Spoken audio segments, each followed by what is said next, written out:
5, baby. Real man. Awesome job, dude. Awesome job. Let's go, boys. Let's go. Oh, my God. We are the champions. Yes. Lincoln, sorry, boys. Yes. What is up, everybody? Once again, we're back on my channel for the NASCAR Weekly Podcast. We have a really fun show for you guys tonight. Got plenty of stuff with the championship coming up. Got tons of stuff with Martinsville, and we have a really special guest.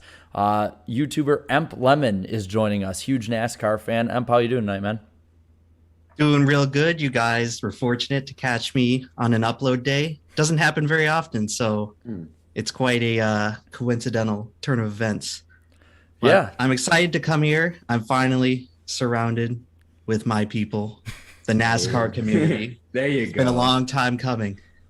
well, and They've we'll embraced you too with the Yeah. videos you've been putting out, because we're gonna talk. We want to talk to you about the Talladega video you put out, I guess last month here in a little bit. But like, it's been pretty cool. I know all of us obviously been uploading videos onto YouTube for years at this point. We're all NASCAR YouTubers, but to see you kind of, join the club, I guess, and do it in a big way, that's been awesome. Like, the more content, the better, and you're putting out the best stuff out there. So that's been really fun. Absolutely. Yeah, thank you so much. I really appreciate the compliments. Welcome to our club. Well, I want to jump into that in a bit, but first, I want to get all of us in on what happened this past weekend at Martinsville. I mean, it was absolutely nuts in person, on the radio, watching it back on the broadcast. So, Darren, you start us off. Let's start with the Cup race. What's one big point that you took away from that? We'll get to the winner and everything, but like just one big point from the race itself. Man, yeah. One big point, I guess I can get this out of the way here, is that just Martinsville as the cutoff race for the championship, for the round of 8 is absolutely thrilling. It's perfect. I think that's the perfect place it needs to stay and be at. I mean, there have been some people saying like, oh, make Martinsville the championship race. And while that would be cool, like, I feel like having it here as like, the cutoff race before the championship 4 is perfect, because I mean, Jerry, we were both there in person and stuff, and man, just from start to finish, I felt like that race had a little bit of everything. There wasn't a whole lot of cautions in the first 2 stages. It was really racy too. Visiting Martinsville for the first time, that is officially my new favorite track on the circuit. Yeah. And I did not understand why it was for Jared at first, but now that I've been there in person, it is the best. It has the best of everything to it. It has the high school football stadium feel that Jared's been talking about, and I recognize that right away. And then also too, there's not a bad seat in the house. For the Xfinity race on Saturday, we were sitting in the lower sections, and you could still literally see the whole track. Yeah, It's awesome. and we'll talk more about how we were at the track in a bit. Eric or Danny, whichever one of you wants to go first, watching it at home, what was it kind of the feel? Because like in person, there was a giant crowd. It was bigger than when I was at the one in 2015 that Gordon won. Like, it felt bigger than that. Like, how was that whole atmosphere on the broadcast? It had, I guess the race itself had an old school NASCAR kind of feel to it, because, I say old school in the sense that there was more drama on the racetrack than I think we're used to here lately. But also it being kind of new school in the sense of you really didn't know who was going to make it in at one point. At one point, I thought that, Hamlin having to start from the back and have so many issues start, I thought Hamlin was going to Hamlin it and lose his spot in the championship 4. Yeah, the first 400 or so laps were pretty straightforward. Like, you felt like Hamlin obviously had to start at the rear, but he worked his way forward, got a penalty, worked his way forward again, and you thought, okay, Hamlin's safe. Chase Elliott's right up front, leading the most laps. Obviously, Larson's locked in. It looked like Truex, kind of like everyone expected, doing his typical Martinsville thing, running up in the top 3, leading a few laps here and there. Busch was struggling a little bit. Blaney was especially struggling. So it looked like the championship 4 was set. And then those last 60 laps, all hell broke loose, as is prone to happen at Martinsville. And, you had Busch in for a while. You had, Blaney even starting to make a comeback. Keselowski was making that charge there in the closing laps. And it was really exciting. As for how TV covered it, clearly they made it a point of emphasis to acknowledge the size of the crowd. I know Dale Jr. was tweeting about it beforehand. The president of Martinsville Speedway was saying this is the biggest crowd they've had in 5 years. So they made it a point of emphasis. I'm sure some of that was in their production notes because of all the attention Circuit of the Americas got for the F1 race a couple weeks ago. But you guys were there in person. It sounds like it was impressive. It looked like a good crowd on TV, only a few gaps in the stands here and there. So yeah, like Danny said, it had sort of an old school feel to it. And I thought NBC's coverage, especially in the closing laps, was fantastic. The way they did, similar to how they did Bristol a few weeks ago when that race was getting crazy. They had 3 different windows on screen showing 3 different important battles. In fact, I think when Bowman spun Hamlin, that was during they like battle for the lead, guy getting spun, and they still had other things on camera because that's how much action was going on. Like they didn't even have that focus because it wasn't the only crazy thing happening on track at that moment. So it was a good time. It was fun. How about you? What'd you think of the race? Well, in addition to the Cup race, I watched all 3 races for the weekend, actually. And so last year, I remember they named a race the Unhinged 300. And now I tune in to Martinsville weekend, and I think every race is the Unhinged 300. Because, I don't know, I've been watching NASCAR since about 06, and I don't think I've ever seen this many people kind of just get dumped out of the lead. It feels like it's sort of an unprecedented movement happening in NASCAR where kind of like the driver etiquette has broken down to a level where you're starting to see like multiple people get dumped out of the lead in one race, where if that happened in the 2000s, it would be like an anomaly.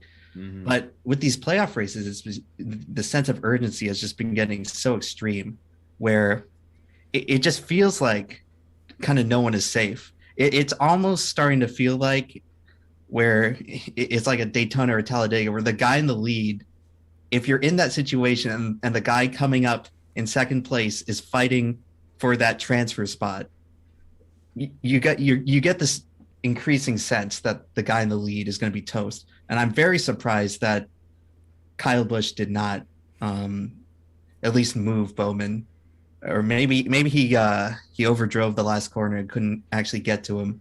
But I was very, very heavily anticipating that happening. And luckily we got a clean finish, which I prefer.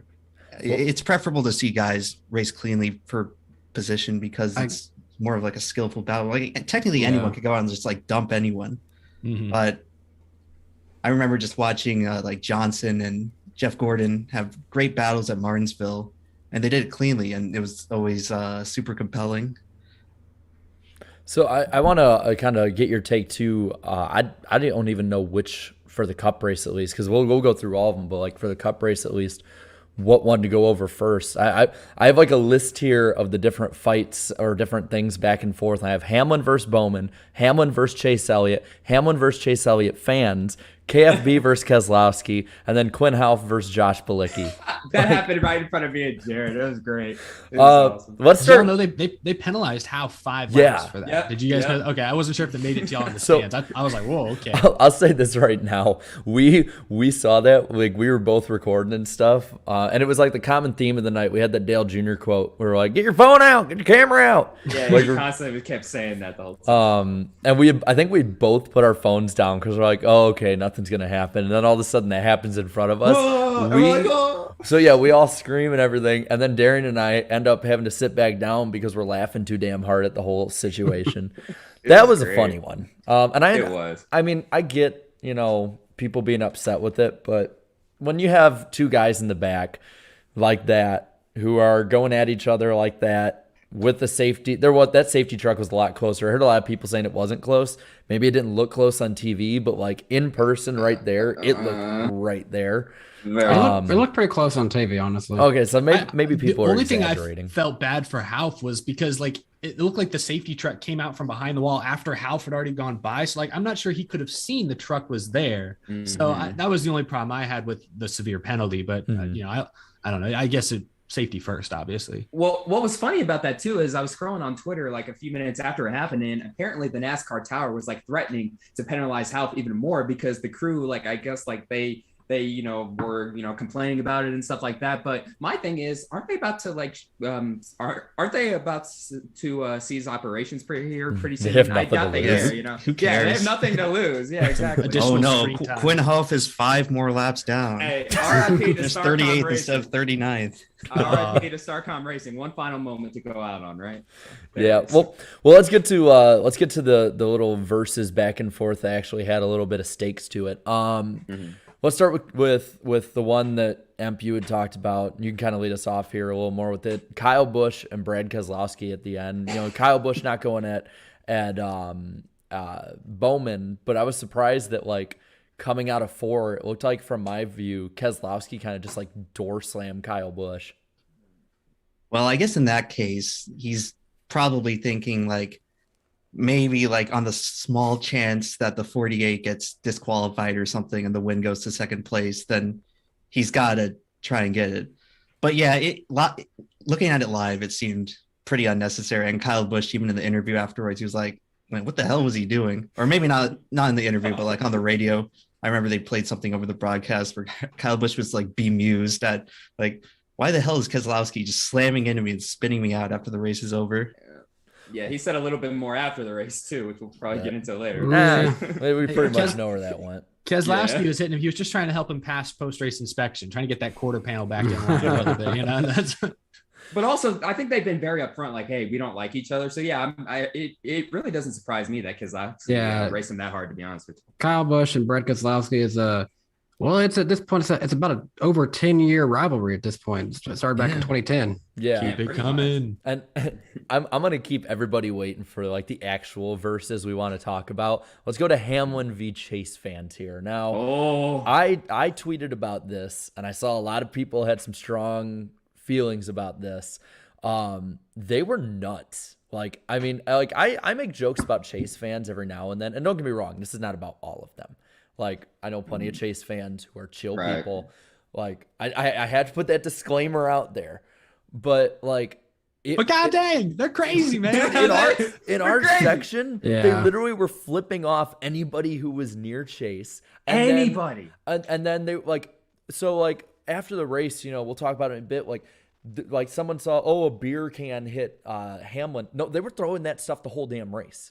There was beer flying from the stands. It was 2004 Talladega, the whole race. They were flipping them off the whole time, cussing at him. They were cussing at other people's fans. I was am I watching a NASCAR race with Eagles fans? Are we or Raiders fans too? You know what I mean? I didn't feel I was the going to comparison I could think of. Yeah, that's a comparison I could think of. But yeah, no. To add to Jared's point, yeah, they were just absolutely just crazy the entire race. So it's it didn't matter if anybody was racing Chase Elliott clean or dirty here. They would just flip them off every time, almost every lap. I guess I can't relate to that with my Martinsville experience. My Martinsville experience was 2017, and obviously the Chase fans there obviously were not happy, but neither was the whole crowd when that happened. But at that point, Chase in 2017 wasn't Chase today. He did not have near the fan base that he does today. So I can't really relate to that, knowing how the Martinsville crowd experience is when that happens. See, that's the thing. Back in 2017, Chase Elliott got spun out from the lead, and the crowd booed Hamlin because Hamlin's the one who spun him out.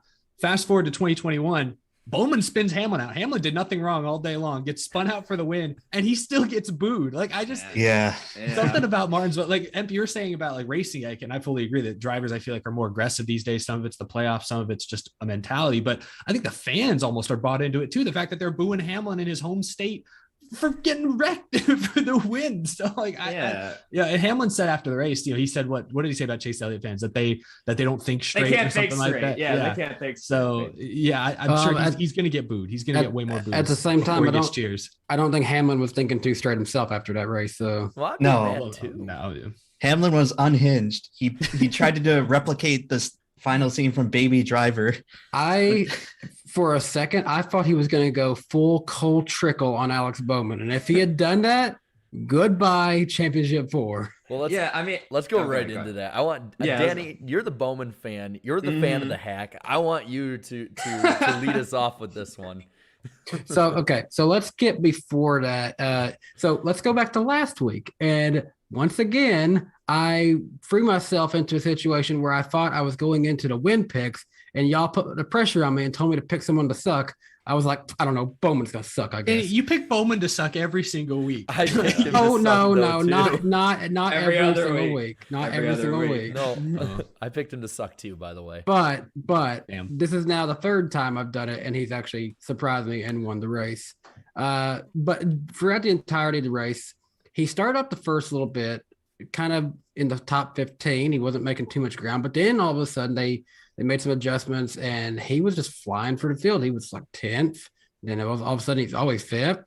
Oh, wait, he's 2nd. He was 2nd for most of the entire race at that point. He was running down Chase Elliott, but then there'd be a caution every, I don't know how many laps. So he was better on long run, terrible on short run.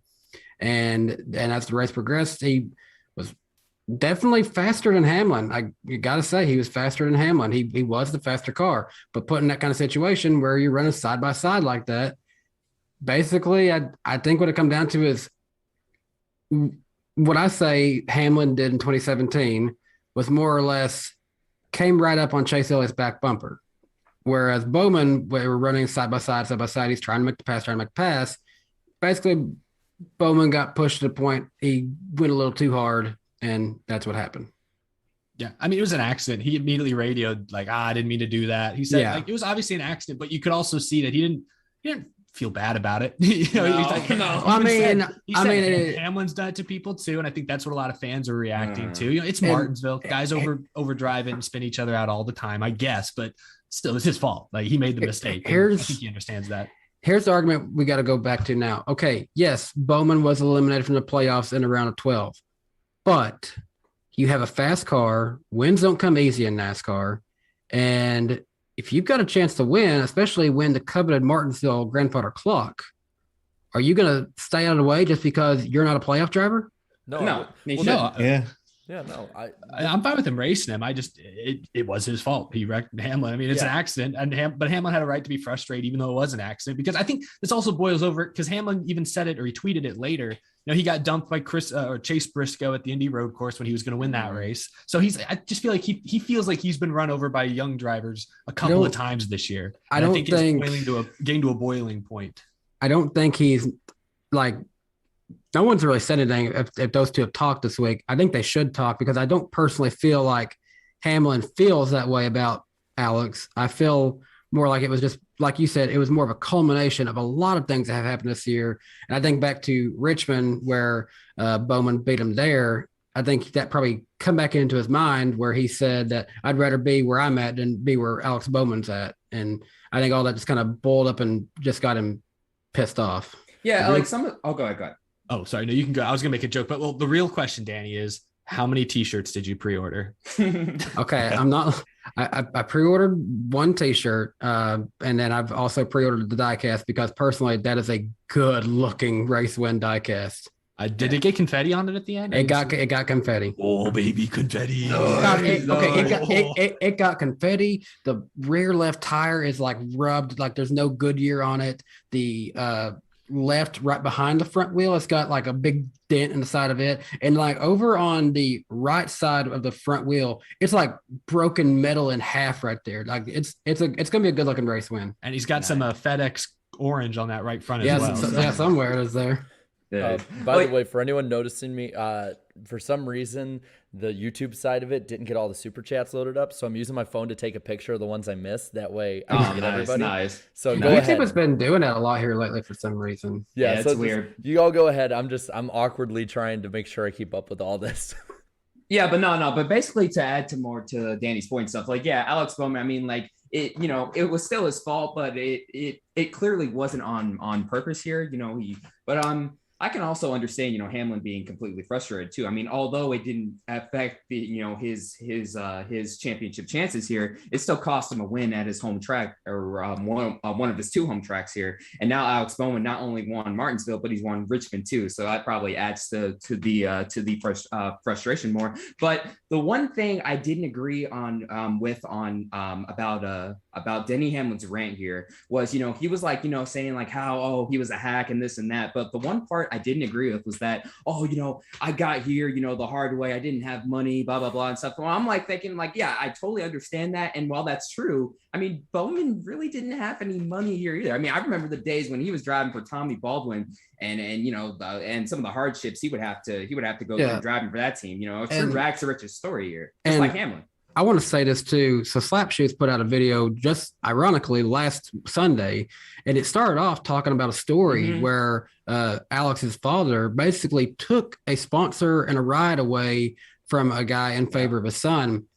But at the same time, so many people were quick to go to that and say Alex was a terrible person because I honestly not sure if he knew much about that, honestly. No, but kind of going back to the race on Sunday though, to defend Denny Hamlin, like I know that people brought up 2017, they'll bring up 2008 Richmond, they'll bring up all these things about him, but bringing up the race itself, I understand why he was so mad, because he did race Bowman really clean, and I get that Bowman made a mistake, like that. I'm not ripping on Bowman in any way for that, but I got to admit the way that he, from what he probably thought it was, he probably thought that he got Logano'd the way that Truex did when Truex raced Logano clean a few years ago at Martinsville. In reality, of course, it was a mistake, but it's like, you know what? You talked about it earlier. I love fired up Denny. Like he's different this year, and I love it. Like he gives zero shits whatsoever. Like I was listening to one of the spaces he was in on Twitter. He literally just like, hey, does anyone like want this car? Like $27,000, you can have it. And they were like laughing, and he's like, no, I'm serious. Like if you want it, and he goes, maybe I'll give it up to charity. People will like me for that, right? Like it seems like Denny's finally reached a point in his career where he's come so close so many times, and he's, by and large, even though he's had a few very unpopular incidents in the eyes of the fans, he has generally been a clean driver. And this is part of a greater issue, I think, that's formed in NASCAR, where there's sort of this generational gap where the new guys are coming in and they don't really race the same as the old guys. And like you said, Hamlin got basically dumped by Chase Briscoe completely unnecessarily, and that took a win away from him at the Indy Road Course. And now, even though it was an accident from Bowman at the end of this Martinsville race, it still shows kind of a lack of discipline from a driver, where you make that move knowing that if you overdrive the corner, you're going to smash into the guy and basically take him out. It's unfortunate that happened. But if you look back in kind of, I guess, older times with guys like, I don't know, Gordon and Tony, if he wanted to race you clean, he was capable of doing it. There's a point, I think, where in the older days of NASCAR, particularly when the cars weren't as safe, and if you were to get in a wreck, there's a severe risk of injury, guys would often not make the move if it was there. They would have the restraint and the discipline to be able to say, okay, that's not going to work. I'll back out, build up some momentum for the next few laps, and then try again. It's just this seems like this new emergent form of racing where if the move's there, the guy's going to take it. And then it becomes like a game of chicken where two cars going to the same spot, someone's going to get dumped. Yeah, I agree. I think it's a combination of two things. One, the younger generational gap here. Two, these cars have been super safe for a while now and stuff. I mean, obviously you can still get hurt in them and stuff, but they are much more safer than they were 20 years ago. And the second part of that is the current playoff system we have, the win in, you're in thing. So it's like when there's an opportunity to, when there's a chance to win a race and stuff, then, these drivers, they're not just, they're not points racing anymore. They're like, hey, I got to, seize the moment now. Well, it's funny because it's not just drivers. Like in some cases, I understand when like Chase Briscoe at the Indy Road Course, even though I think that was, he obviously overstepped and wrecked Hamlin. He's going for his first win. Like there's jitters, there's that excitement. I can kind of get it. Like Tyler Reddick this year's made a couple mistakes near the front of the field. Like I get it, you're going for your first win, but like in other cases, like Alex Bowman this weekend, he's not in the playoffs anymore. He's going for Martinsville win. But maybe in the case of Bowman, it's, he's chasing a longer contract extension. He signed for through 2023, but he still has that chip on his shoulder. Like, I have to prove, he's the fourth Hendrick guy most of this year, at least in many people's eyes, even though he has more wins than Elliott and Byron. But, he feels like he needs to prove himself. There's a desperation partially due to the playoff format, but I think also just the nature of the business. Everything's more 1 and 2 year contracts. You don't get like 5-10 year deals for drivers anymore. So everyone's like racing for their next job, and sponsors like to see them in victory lane. Team owners like to see wins at the end of the day. Like, look at Ross Chastain. You could see early on, he was aggressive in the truck and Xfinity series. He pissed Harvick off like in 2018, whatever year that was. But Chip Ganassi loved him because he won. He had the record where he won, and like that was enough to keep him in their system for 2 years until he finally got a ride this season. Like, so I just think wins trump all, and I think drivers know that, or at the very least, if that's not the case, that's how people feel. It's how drivers seem to look at it. Like, Jeb Burton winning a race this year, that was a huge deal for him because it's like, that might save my career. Like, just winning one race, a rain shortened race, that might save my career. Like, I just think, which we talk about with Hemric all the time. If he can win a race, he's going to go places. Oh my God, he got he kind of got hosed. Well, not like in a rigged way, but like, God, like he was cruising into the sunset, and then, oh no, I jinxed him again. I jinxed him again. Sorry. Yeah, let's get to that in a minute. I want to get really quick finishing off Martinsville here. Wrap it up. We got our final four. All right, so we got Larson, Elliott, Hamlin, and Truex, and we'll get into it in the later segments.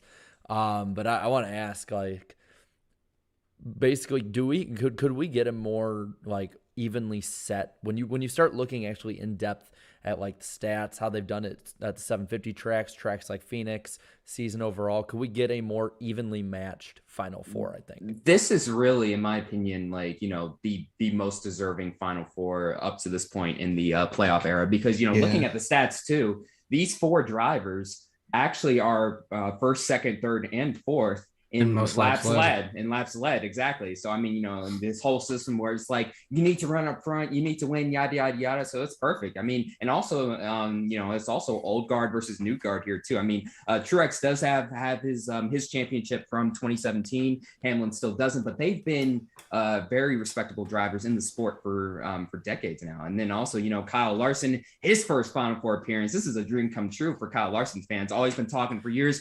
Just, he needs the equipment. Get him out of Chip put him in like a Hendrick car. The conversation also was if he can just make it to Homestead. Yes, and now that don't matter. Yeah, exactly. That doesn't matter. Just throwing out the window and stuff. And he's still one of the favorites. And then also Chase Elliott, the defending champion as well.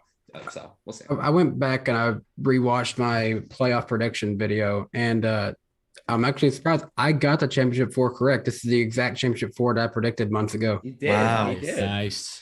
You did get it right. I was actually not far off. I just missed like one, maybe 2 drivers each round. That was I saw somebody on your Twitter was like, "Well, you underestimated Blaney," but I'm like, well, there was nothing to suggest. After last year, what would you expect? Exactly. Like, yeah, I mean, honestly, like he had the same stats as Bowman essentially going into it, but Bowman did what I expected Blaney to do. Right.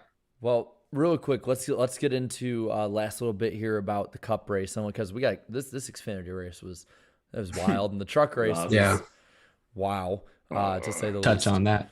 Looking at the ratings this week, the Cup race got a 1.61 with 2.627 million viewers, so down 2% in ratings, 4% in viewership, which, I mean, I guess we're looking at silver linings here. It's not down as much as the last 3 years have been, so it's kind of leveling out. I guess we can be, if we want to be positive about it there. But something that did go up this week, Darian, we didn't hit a record for it, but what do you, yeah. The ball, the famous Iceberg ball. I was waiting for him. All right. I thought he was done talking there. All good.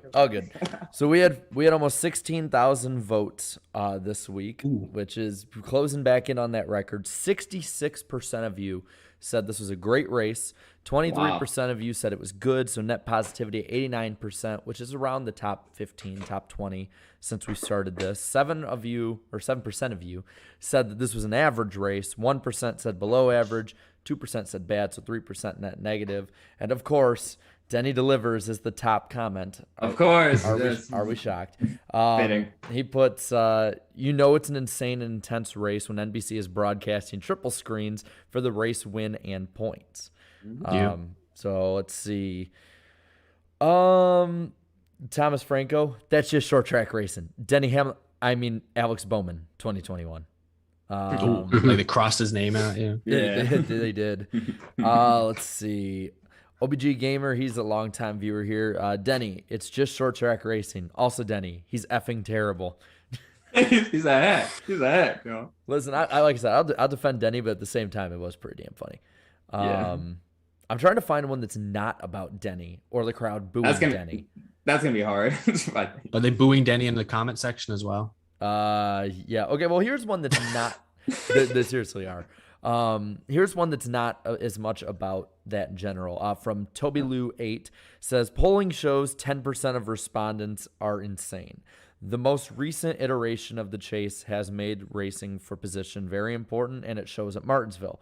Rubbins Racing is now Reckons Racing. Last several Martinsville races are now classics. So someone positive about it. I like to give something a little different for the change. I love this username. Bruh_I'm_A_pigeon says, Stage 1, decent. Stage 2, I don't know. I was in line for a hot dog almost for the entirety of it. Stage 3, amazing. Seriously. Okay. Dude, the line was super long.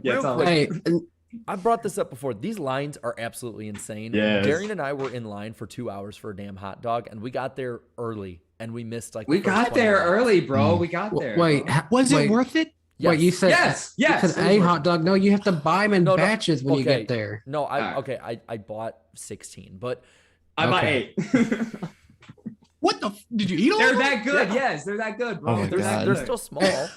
Eric, eight hot dogs times 2. That's $16. That's not much. But it's a lot of what? It's just a lot of dog. What the? But Eric, you It's the could have Mark it for dog. later. Like you put them behind your ears like a pencil for later. Like, Yeah. Bring a backpack like I did. Yeah, save some ammunition to throw at Denny after the race. But no, we basically I missed the did. first 70. I know that's only me. I'm a Tennessee fan. I would throw mustard instead. No, but basically we ended up missing the first 75 laps to waiting in line for these hot dogs, and we were there early. We were there as early as could be. Funny thing, for people who haven't been to Martinsville, on top of the hot dog stands, they have 2 old CRTVs that are super fuzzy, that are like old 1970 style TVs. Yes. It's so the place has so much character to it. One favorite track. Oh, good. One of them had static, and the other one had some static and stuff. It was crazy. It was like, It's like what it's year like is this? the only thing new school about Martinsville is they put in safer barriers and they have a screen in the middle of the track. That's the newest things that they have. and the there. lights. That's Wait, right. they put lights. And the on lights, you. the lights. and the lights as well, yeah. But pretty much everything else and all of the freaking people surrounding it are stuck in their ways, because me and Jared, we were trying to find a place to park, and we were like, hey, can we park here? Sure. Do you take debit? No. Like, what the heck? Like, Literally, it's yeah, like, literally cash the only. track itself won't accept cash, but all the people for parking that you have to pay for want cash only. Like, it makes no Oh sense. my god. Made oh my no God. sense. And whatsoever. they Get charge for- Venmo, get Cash App or something. They charge for parking all the way out there. Dang. Yeah. But it was worth it. was worth it. Let's see. One last comment before we go to the first comment, and we can all guess on that one. From Aaron says, I loved it as you had fighting between Bowman and Hamlin in the front, the recovery drive from Truex, who honestly I root for simply because of the charity work he does, and then you had the drama of Ryan Blaney falling back, and poor Blaney, he choked away. All Poor Penske guy. did. Penske had all Penske- 3 cars. And then- Penske got Out. BTFO. They're out, know. bro. Oh my God. Like I think Darian and I, with like 150 to go, we're like, are all 3 of them gonna miss it? Like, we But thought it was then one of them that missed it. Keselowski almost he was close. He was close though. I did not expect Keselowski to be the one pressuring them at No. the end. Like that I would have picked Blaney, obviously. Mhm. All right, I'm scrolling all the way down. We got like 600 or 700 comments to scroll through here. Oh my goodness. So let's get to what the first comment was. I want to ask you guys now while I'm scrolling. Do you think it'll be positive or negative? I'm gonna Negative. If you haven't seen this before, whoever leaves the first comment almost always has something negative to say about the race or the drivers, like they're trashing someone. So I'm gonna say negative. They're probably pissed that the hot dog line was so long. That's my guess. What do you think, Up? Yeah, what do you think, Em? I think it'll be positive. I'm an Yeah, optimist. I'm gonna go with We'll see positive what's this there. week. I'm gonna go with positive so as well. Prepare to be destroyed. Me and Eric got this. The profile picture is Joey Logano laughing. Oh no. It's over. And the username is LD Giggles Fan 22. And it's 2 words. Just 2 words. 2 words. Holy shit. That's positive. That's positive. Is it neutral? That sounds negative to me. Like, What? well, he's a Logano fan. They Like, said a cuss word. so is negative. Is he a Logano fan or a hater? Because if he's a Logano hater, then he's probably happy that No. Logano got eliminated. He's probably happy that the race was so entertaining. I mean, he's probably a hater seeing how he calls Logano Giggles. So yeah. I think he was just reacting to the hot dog line. So I think I was right. But yeah, Well- that was seriously long though. It was really long, but it was worth it. Totally. Thank you all for voting in the poll. We got one more this year. Hopefully the reception. I've never been to Phoenix, but hopefully the reception is good enough I can put it out. But let's really quick before we start talking about Phoenix, we still have a little bit more of Martinsville to talk about here. Let's get to that Xfinity race. So really quick, I want to say this right now. Slap and I were about to throw Darian's ass onto the track. Dude, I Because jinxed 2 drivers. No, Go ahead. okay, so we're under the red flag, and we're friends of the show with Ryan Vargas. We talked with him a bit, and Darian just goes, man, Vargas has stayed out of trouble today under the red flag. He's like 16th. He's like, he stayed out of trouble today. He's done really well. And then the yellow comes back out, and everyone goes. Vargas's car doesn't start for like 3 laps. It doesn't start, my and then God. and then we ended up catching up with him after the race, and then I told him that, and he basically told me, please don't talk about me ever again. You keep my name out of your mouth, Darian. Yeah, pretty much. And then the second one Yeah, in a was minute I'll talk Daniel about- Hemric. Yeah. Oh, yeah. You're like, it looks like it's his night. And both Slap and I are like, all right, grab his legs and his arms, throw him I on. mean, you didn't jinx him that bad. He still made it. Yeah, he could have won though. Slap says in the chat that Darian almost got yeeted. Yeah. Is that true? I did. Yeah. We were ready. There's no- We were ready. And then I'll bring something up about Gragson a little later, especially about his win. But anyway, where do we even start? Do we want to start with Daniel Hemric? Like, Emp, you brought him up earlier. Man, so Daniel Hemric, this is just like one of the most bizarre things I've ever seen in sport. I might have to make a video about it one day. If he keeps up this losing streak, like this is bordering on just like literally cursed. Like if you think of all the weird ways that a bunch of people have gotten like fluke wins in NASCAR, and Hemric hasn't been in position for any one of them. Like I think about like James Busher winning the 2011 Xfinity Daytona race where like 11 cars crashed in front of him. And he was like far behind, just drove in. Yeah, That's it what becomes like so cosmically unfair when you consider there's moments like this. There's like Justin Haley winning his first Cup race because Kurt Busch pits when NASCAR says it's 1 to go and then immediately throws the caution for rain. So you got all these people getting like wins. You got even guys this year, not even like out of fluke, but like Jeb Burton gets a win, Myatt Snyder gets a win. Brandon Brown gets a win, and Daniel Hemric has to watch all of this happen, and he's like, I hope my day comes soon. Hopefully come soon. But it doesn't. That's how he feel like- talks. I feel like he's So he says right. it. I feel like Daniel Hemric at this point like could be personified with that meme of Squidward where he's like homeless and has a cup, like just like asking for a win.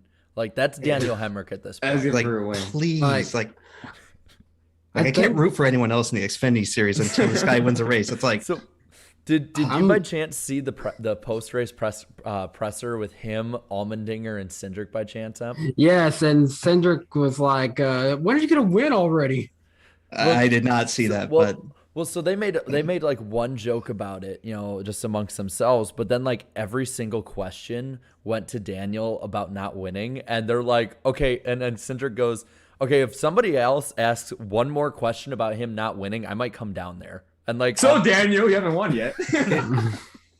it's just soul crushing. it really is. It's like, God, Well, please just win one time. He's Oh like, my he's like, if he wasn't points racing, I wouldn't have been in position to win this race tonight. Like he would have won if he wasn't points racing. And Yeah. it's like, They were defending him basically. They were like getting pissed, like, "Hey, stop asking that. He's still good." You know what I mean? So I mean, He's like, our friend. now it's gotten to the point where some people are saying, "Oh, Daniel Hemric's a bust. He's this and that." He's not a bust at all. He's in the championship 4. He's extremely third time. consistent. Yeah, exactly. He's Okay, Okay, would I say he is a Cup Series bust at this point?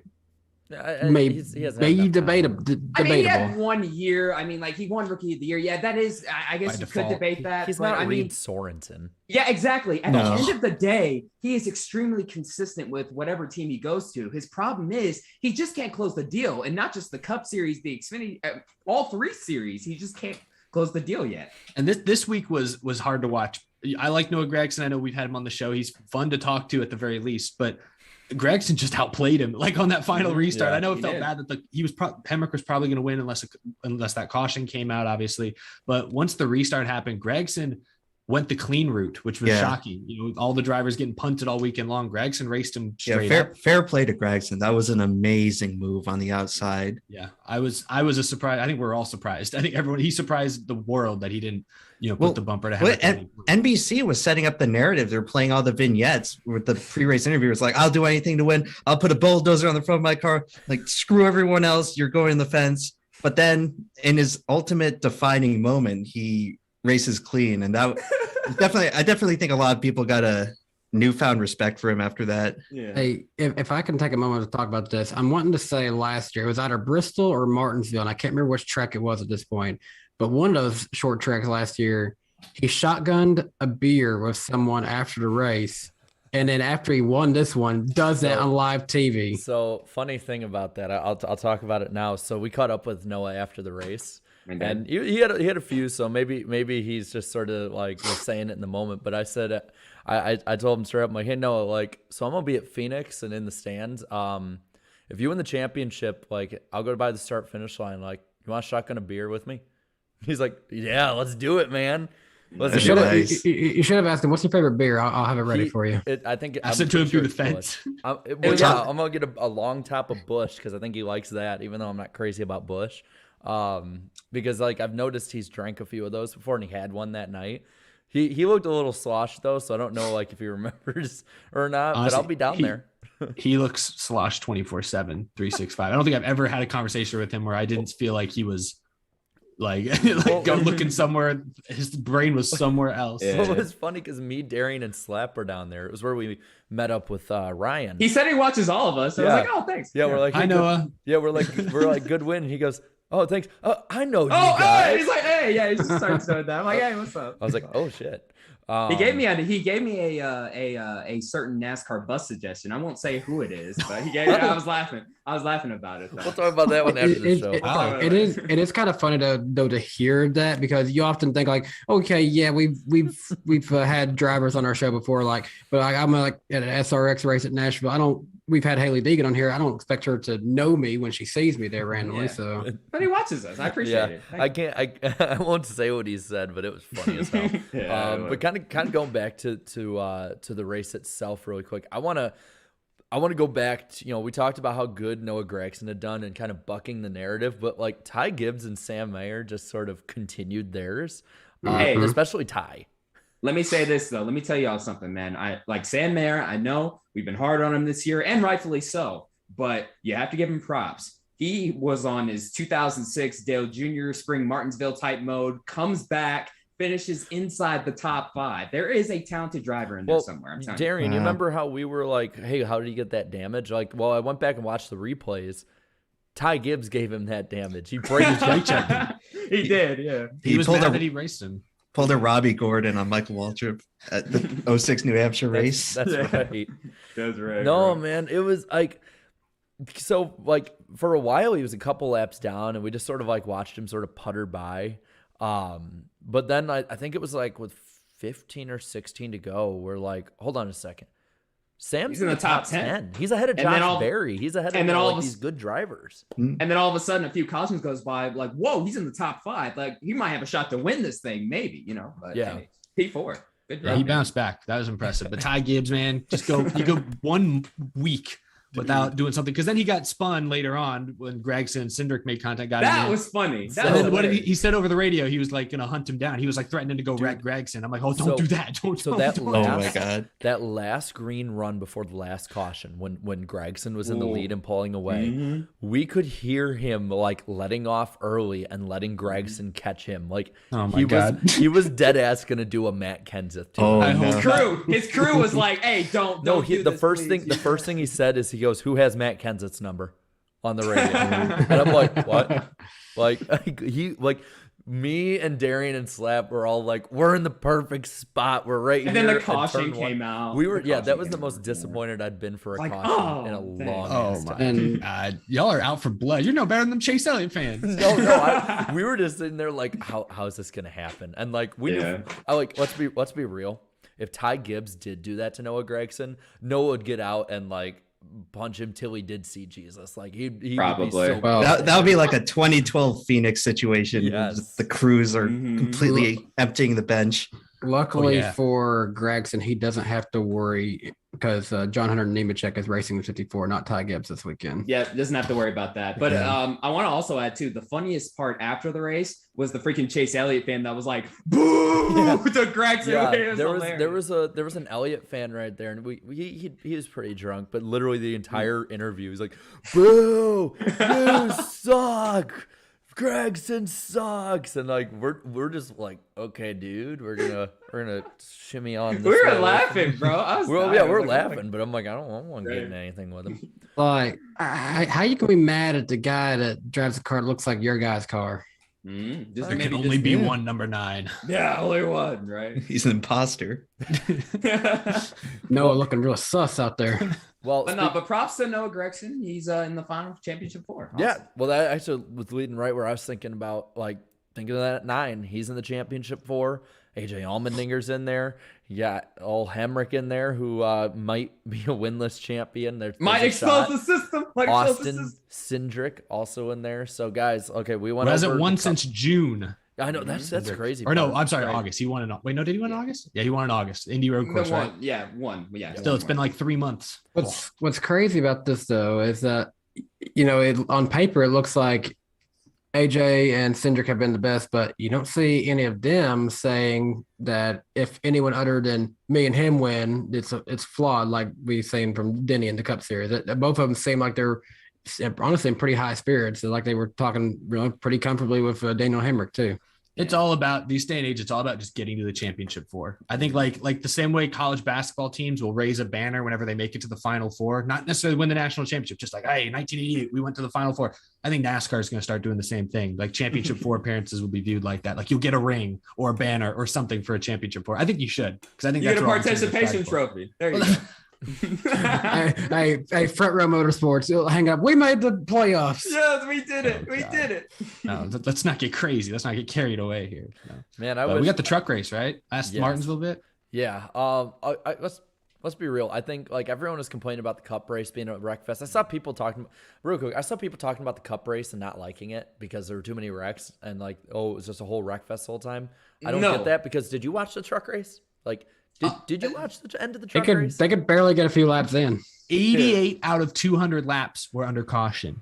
Oh, dude, that's not even racing. That's just freaking. Oh my God. Wait, how many total cautions was there? Is that a record? 14 is what I heard. I don't know if that's a record, but that's a lot. But for the truck series, yeah, that's a lot considering there's only 200 laps in it. Like, what? It's hard to wreck 14.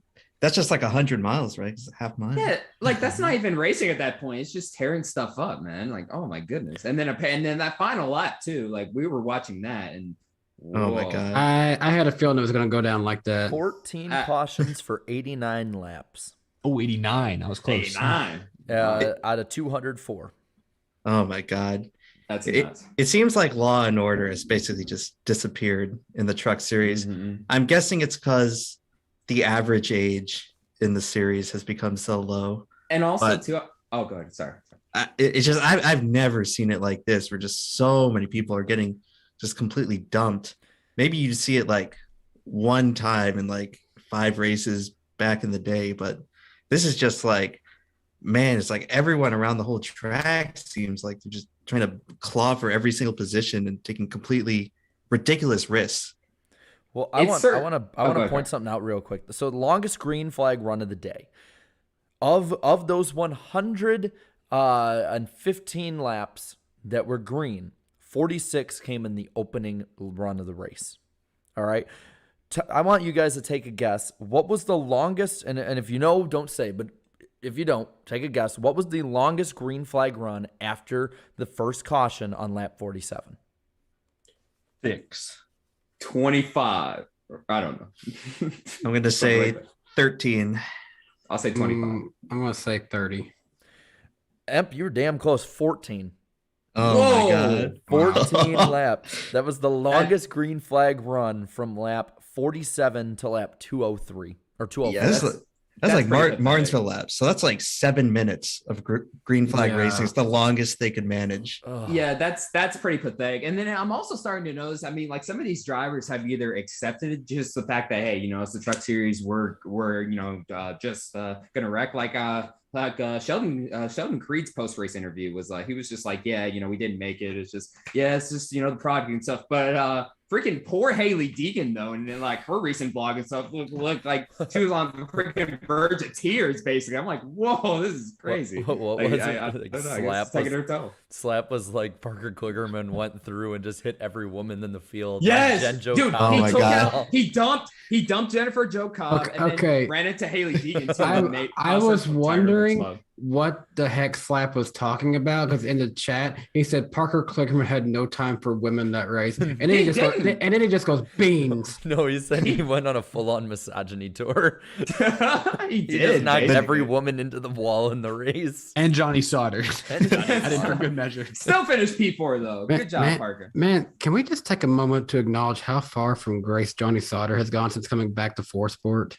Yeah, I Yeah, mean, he's pretty Man. bad. it's sad. Oh, How old is he again? Like He's been 40 racing. something. He's in his Racing for a 40s. while. Seems like he's been racing forever. He's still crying like Like, usual. But like- he's still racing. Like, he leaves GMS after a championship, and then he goes back where he was at for the longest, and just it ain't the same. Yeah. Johnny Sauter is 43. Dang. Wow, that's not too old, actually. Yeah, it's not too I old. thought he was though, old. but- It seems like it's been around forever. Mhm. Well, he was racing in the Cup Series when he was in his 20s, wasn't he? Yes, he was with RCR for a little Well, bit. he was flipping down the backstretch at Talladega in 2002. Yeah, remember that. All right, so real quick, we talked about the wrecks and stuff, but what's that like for the little bit of racing we did have? Zane Smith came in the clutch there at the end, knocking Sheldon Creed out of the final four. I want to ask, like, how surprised is everyone? Because I know when we talked about it last week amongst the four of us, like none of us had really given Zane that much of a shot. No, I mean, I didn't even think about it for was- one moment, man. The absolute thirdest coming into this one, wasn't he? Yeah. Think Well, if he wasn't, he was. I right think he there was. with, like, I think he was Hannah. 8th minus 40 coming in. Yeah, he was going to need a lot to happen, and that it did. I mean, it did for him and stuff. I mean, it's just these types of moments that NASCAR wants and stuff. You know, they want a guy from all the way, you know, from that far back to somehow, you know, pull off one of these game 6 or game 7 moments that'll, you know, extend the series or something like that. So, I mean, yeah, this is exactly what they wanted. I didn't want to race all season, but Yeah. And One by all counted. relative to everything else that happened in that race, the little bump he gave Gilland on the final restart was fair game. Like that was the cleanest move we saw all day. So, Yeah. I mean, Yeah. I don't know. Yeah, because that Todd last- Gillen. yeah. Todd Gillen is the guy who got jobbed out this season. He seems like he should have been in the final four with all the Yeah. races he won, and He- he just ended up getting stomped by the format, it seems. Yeah, I was looking at the championship four. It's like John Hunter Nemechek, who deserves to be there. Everyone agrees. Yeah. And then it's Zane Smith, who I'm sorry, does not. No. Matt Crafton, who has not won a race. Expose the system And part he's Gonna 2. do it again. And Ben Rhodes, who hasn't won since February. To be So fair, he's been consistent. he's been very consistent. yeah. And John Hunter Nemechek gets crashed and nearly has a chance to not even be in it. Yeah, he almost. Oh my God. That would have been crazy. But yeah, no, basically, like, I mean, it's a huge variety here and stuff. But again, you know, just shows that this system doesn't always have the best 4 drivers all season making it. The Cup Series got it right. The truck series, it's a little questionable. No, For sure. Like yeah. no Sheldon Creed, no Todd Gilliland, little. To no be Austin fair, Hill. the truck series season has kind of been a giant clusterfuck this year. yeah. Let's be honest, right? Yeah. That's fair. All right, I want any final thoughts from this weekend overall from Martinsville. I want to say one thing. Like, we talked a bit about Noah Gragson's move. I was so surprised in every race how well, relatively to how it usually does, how well the outside line actually worked. Like they managed to get it working. They did. Yeah, for all series, honestly, I don't see a reason how Hamlin should have been holding off Bowman as long as he did on the outside like that. They definitely got the outside to work more and stuff. I mean, like for the most part, I love the racing I saw all weekend. And again, new favorite track on the circuit. If you haven't seen, if you haven't gone there in person, I highly suggest you do so soon. It's been too long since I was there, so I need to go back, especially after this year. Yeah, which is good. Chase, but for some of the Chase Elliott fans out there, please just relax, y'all. I mean, he's in the championship four. Just relax. And Kyle Larson fans too. Emotions are high. We get it. Y'all are probably Braves fans too. It was a stressful week. But I loved how I pissed off both fan bases on Twitter. I was like, basically, like all this inner fighting between Chase Elliott and Larson fans is funny because at the end of the day, William Byron's the one who will have the long-term success here. We'll see what happens with that. But it's just fun, poking the bear a little bit. Who was it? Kyle Petty that said William Byron will be like greater at Hendrick than Chase Elliott or Kyle Larson. Yep. He said that like a week ago. Hold. Let's pump the brakes a little bit on this one, guys. Come on. He's been at Hendrick same time that Bowman's been there. Bowman has went further in the playoffs, and Bowman's been in the playoffs every season since being there, and now will triple the wins. And people, you still want to argue that Byron's better than Bowman? I'll straight up. Put it on right paper. Now. I'll do it right now. Oh my God. What makes him better than Alex Bowman? Championship level performances in the lower series. He won a championship in NASCAR. Okay, you got to have a chance to be there first. Yeah. Okay. On top of that, right now his ceiling is much higher in performance all year round than Bowman's has been. Bowman only got in the playoffs because he won. Byron would have gotten in whether he won or not. And okay, great. He did that this year, but not in years past. Yeah, and Bowman has regressed this year. Like he got wins, but he was in the right place in the right time. He has regressed in performance fully. I think in Byron's case is like, he's, the perfect combination of age and talent. And he has, certain people he's like what, around him too. He's like what, 24, 23? Yeah. And he just got a 5-year extension too. So, I mean, I just think right now he has more potential than Bowman. I'll say Bowman has better sponsors. Bowman has better sponsors. I'll agree. Well, I feel like Bowman has to win to keep those sponsors, it feels like, whereas Byron doesn't. Liberty's like, you went here, great. We're here forever.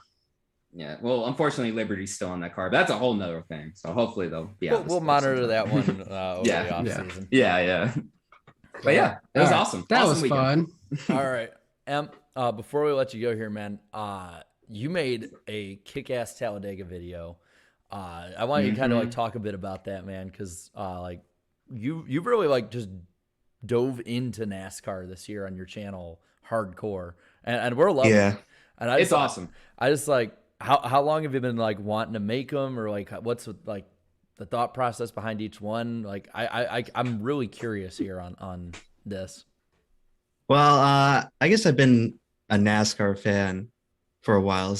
The first season I watched was 2006, and I kind of started watching just right at sort of the beginning of the slow decline from just like the peak in pop culture.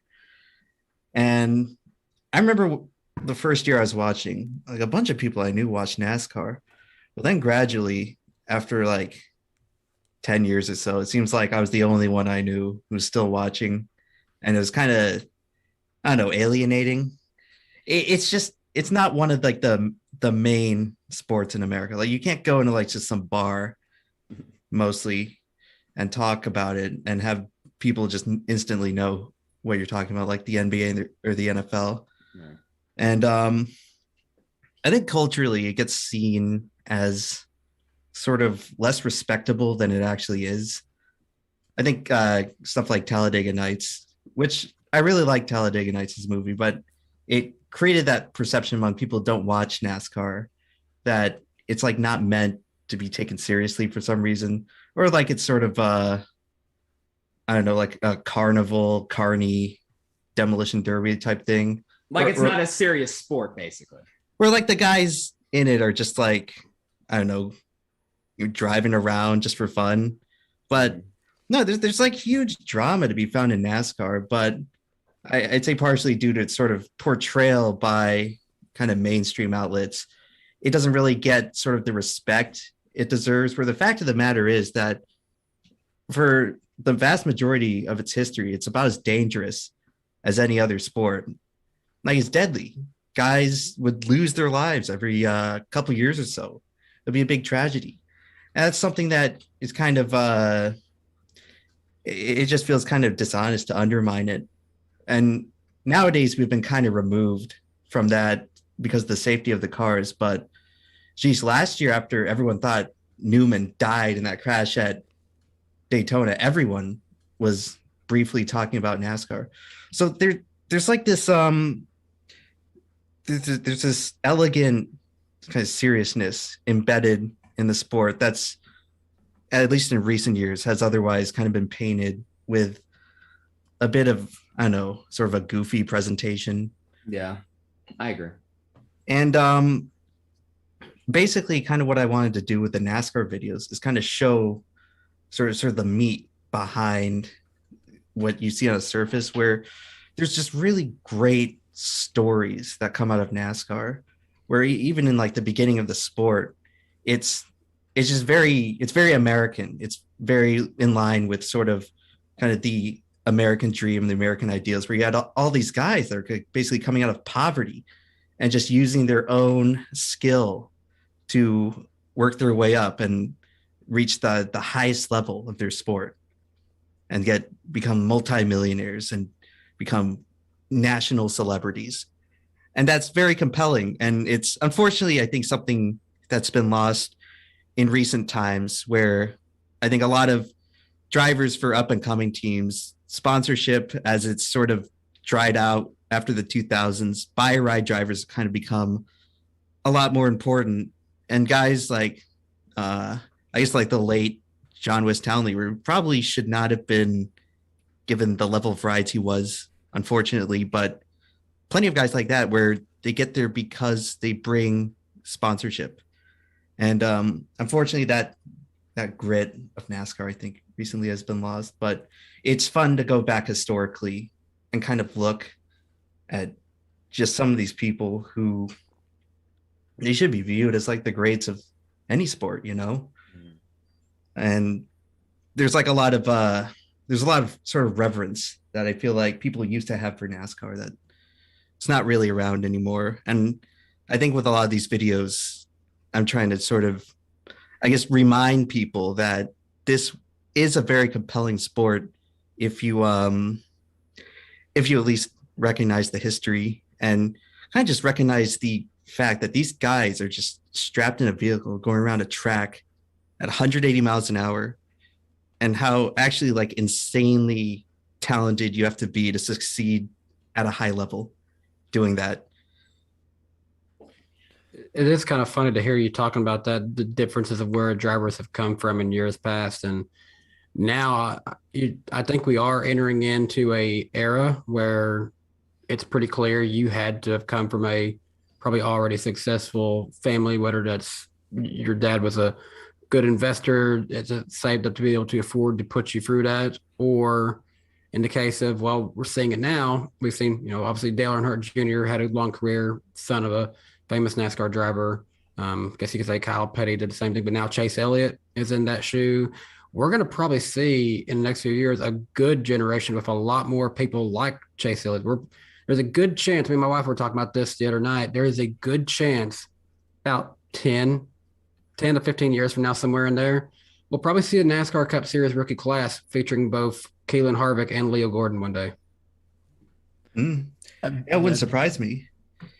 Well, all these drivers are, marketability is a huge thing now. And when you have that name brand recognition, like there's a reason why Chase Elliott is the most popular driver. He's one of the last, it's a direct link to kind of the most popular driver of NASCAR's kind of most emergent era in pop culture. And that's something I've always appreciated about NASCAR. There's kind of like direct family links. It's really cool to see the generations of drivers where I imagine like for like older generations of people, older generations of fans, it's fun to like kind of maybe like bond with your son or daughter and watch Chase Elliott, where when they were our age, they would watch Bill Elliott. And so I don't necessarily think it's a bad thing that there's kind of like, I don't know if nepotism is the right word, because obviously Chase Elliott has earned his position, has demonstrated his talent enough. But I always think that kind of the generationality of NASCAR is quite cool. But in terms of the, I guess, sort of the grit of drivers, that's definitely come into question. A big thing that I don't think a lot of people talk about is sort of this generational divide I talked about earlier, where I think it was largely due to the open wheel invasion in around 07, 08, 09, and 2010, where rookie drivers in NASCAR kind of got screwed over at that time, and their development really was completely stunted because all these positions, these open rides in NASCAR, where each year maybe like a few guys retire, some guys move on to maybe other sports or whatever, but there's usually 3 or 4 spots that open up, and this historically would get taken up by the kind of next rookie class of drivers, where all of a sudden in 07, 08, you had guys from open wheel, either F1 or IndyCar, mostly IndyCar, where they would come over and take these seats, and they have established sponsors already because they're already well known in their own sports, and that no longer created a need to take rookie drivers from NASCAR's lower divisions. And couple that with also coinciding with a time period where NASCAR's young drivers were getting beaten down by bushwhackers week in and week out. Yeah. A lot of guys who maybe if they were left to kind of develop on their own without having to race and get destroyed by Kyle Busch and Carl Edwards and Kevin Harvick every single week, they probably could have turned into a good driver down the line, but that didn't happen for several years. And a lot of these guys, the sponsorships, the recession hit, the sponsorships were starting to dry out, and a lot of these guys could not professionally develop their careers anymore, regardless of their talent. And I mean, if you just look at NASCAR's Rookie of the Year from basically maybe like 08 to 2013, I think Kevin Conway was a Rookie of the Year.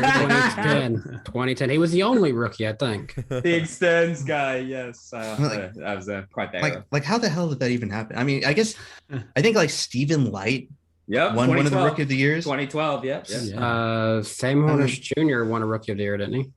Yeah, or yeah. I did he win, or it might have been Regan Smith that year in 08, maybe. Yeah, I think it was. Neither were Smith. good. Yeah, they were good, basically. Yeah, pretty much. Thinking macroscopically, it's like the open wheel guys, most of them eventually left after a couple seasons. It's like Hornish, Patrick Carpentier, Dario Franchitti, all these guys. Montoya was probably the best out of all of them. He's incredible driving talent. Let's not forget, he wasn't open wheel, but we all miss Marcos Ambrose. Yes, Ambrose was Travis Pastrana, the legend. Oh god, yeah. That I hate that one failed because I wanted to see that one work. Oh, sure, yeah. Yeah. But not Emp. I think you just basically described your next NASCAR video. Kind of talk about that era, that whole rookie class era and how it kind of affected, the growth of NASCAR to an extent. Yeah. The point of it all is that there's pretty much a 7-year period where it created just this vacuum of talent, where all of a sudden you wind up in 2015, 2016, 2017, the guys at the top, Gordon, Stewart, Jr., and eventually Jimmy Johnson, these really established guys with huge fan bases who carried the torch of NASCAR through its most prosperous period. They were all retiring, and all of a sudden the sport was left at a point where there's like a few very good, like late 30s, early 40s drivers, and then a bunch of like new emergent drivers in their 20s. And you had a few guys like Keselowski and Logano who sort of made it into the sport during kind of the dark period where it was very hard to get in as a rookie stock car driver. And then, and my greater point with all of this is that it was an unprecedented shift in NASCAR where previously there's like a fluid progression of new drivers into the sport. Also in older times, drivers would be significantly older on average as a rookie, and they would tend to be more composed and mature and not really have to deal with a lot of the problems we're seeing today where drivers act really rashly and impulsively. I attribute that to a product of youth. But what happened was that kind of these drivers, as the new guys would come in, they would kind of instill the tutelage. They would instill the values. You had enforcers like Earnhardt and Tony Stewart, where it used to be on a NASCAR track, there was sort of a decorum where there was like a right way to race people. And if you did not oblige by that, you would be sort of figuratively blackballed, where people would just wreck you. And you would learn to eventually race people with respect. But because there's this huge gap of drivers where basically 7 rookie classes of NASCAR with no new young talents that stuck around, that created a gap. And I mean, drivers like to hear things from people that are kind of like close to their own age. And basically these lessons from the past about racing with respect, they kind of stopped passing through with this gap. And now you see even guys like Logano are getting kind of old now, where it's just it no longer really exists in any form. I think Tony Stewart had an interview about it somewhere on YouTube where he talks about how just as he was kind of winding down towards the end of his career, it was kind of like somewhat disturbing and frustrating to him how it seems like the new guys coming in, they didn't really seem to care about necessarily racing people. I guess just turning the other cheek sometimes and cutting people slack on the track and not kind of just being 100% aggressive all the time. And that in my mind, well, you see it with this Martinsville race, and even across all 3 series, it kind of marks to me as now the new generation, the guys who came in like post 2013, I guess kind of started with Dillon and Larson, and then now followed by Elliott, Bowman, Byron, Reddick, these types of guys. You start to see it now where it feels like sort of a changing of the guard. Because one thing with sort of all the rivalries you've seen in the playoffs thus far, you got Chase Elliott and Kevin Harvick, Bowman and Hamlin, and then even like Keselowski spun out Chase Elliott. It's old guys versus new guys. And it seems like the culture of the new guys, they're pretty much making up the majority now that all these people from the older generations are starting to retire. And that's what NASCAR was pushing for back in like 2018, or Fox. That's what they were trying to promote. Yeah. You had Suarez and Jones and, Blaney was coming to his own. It just took them a few more years to finally get to that level. But missed it by about 3 years. Yeah, that would have been perfect this year. It's interesting though, Emp, like it's cool to hear your kind of thoughts on that. It's an interesting perspective that I hadn't thought about, that gap, that like 8 to 10 year gap of not much young talent. But it's clear hearing you talk about it that veneration sort of you're talking about, putting NASCAR on maybe the pedestal that it deserves to be on, the weight that it actually carries, the seriousness of it. Like just hearing you talk here, that obviously comes through in your Talladega video and the other NASCAR videos you've done. So that's what's made them so fun to watch, and why I think we're all looking forward to the next one or ones. Yeah. Please make a video on what you just talked about, please. I can't Absolutely. wait for that. I think that's a good idea. Probably like the evolution of talent or something like that. I don't know. Yeah, something like that. But yeah. Well, real quick, I don't usually do this, but I saw there were a lot of super chats for you, and well, not like a lot, but just enough. I took some pictures of them. I'll just read off some of these people's questions or different things to you before you head out. Isaac for $1.99 says, for favorite racing films.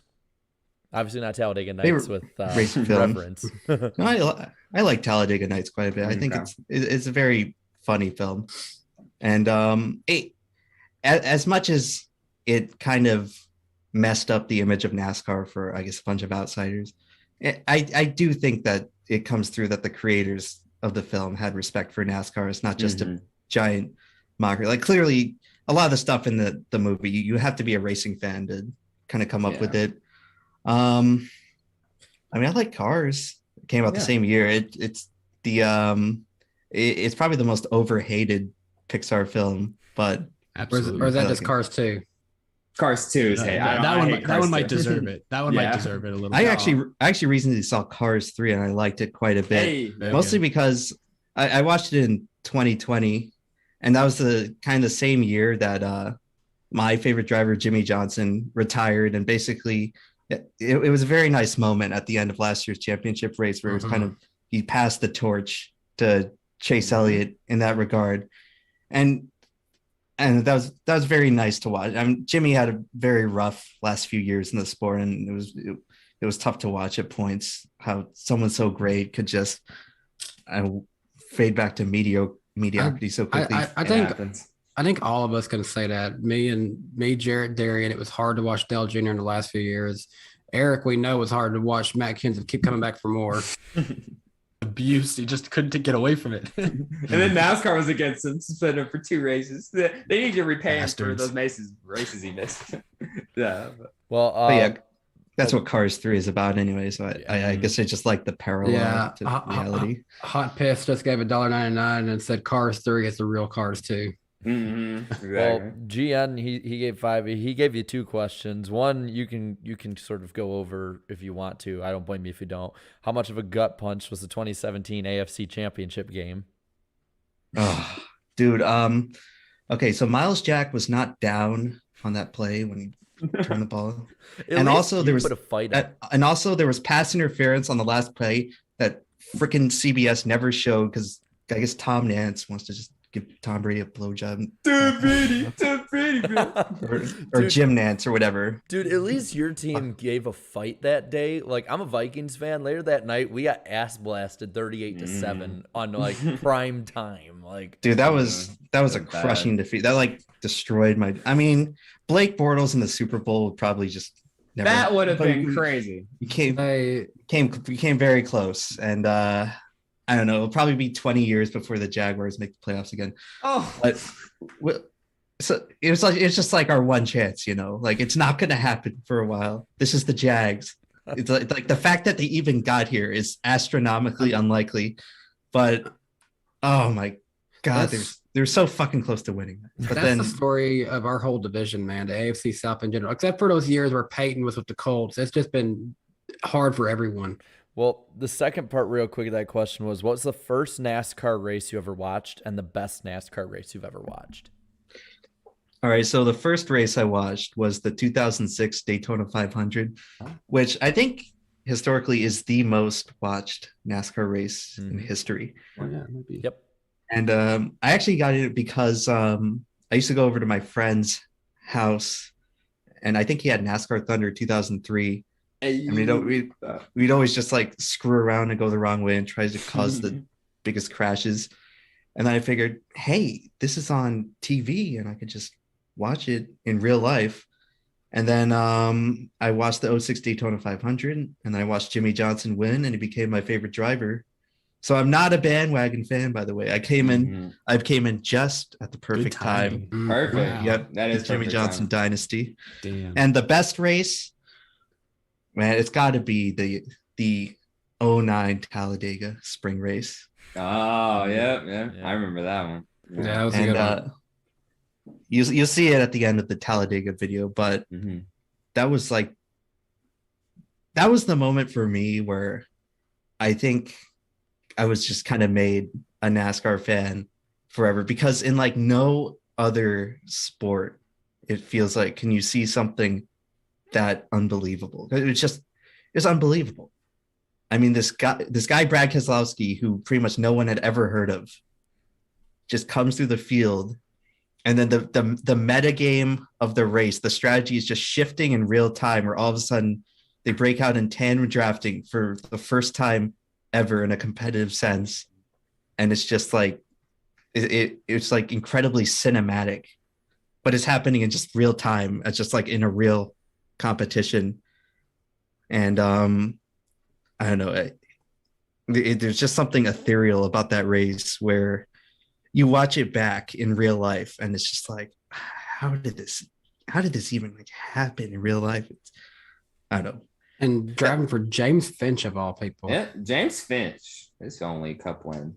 Fun fact: 2009, that Miccosukee Resorts Hotel Casino, whatever they are, they got a win in all 3 series with Kyle Busch in the Truck Series, Mike Bliss in the Nationwide Series at Charlotte, and then that one with Brad.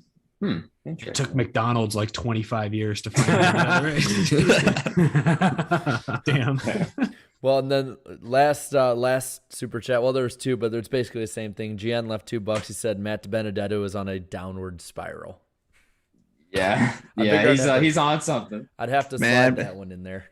Matt's kind of like Hemric in that regard, where he's had many opportunities, it seems, to seal the deal, and he just doesn't have the killer instinct to just close it out.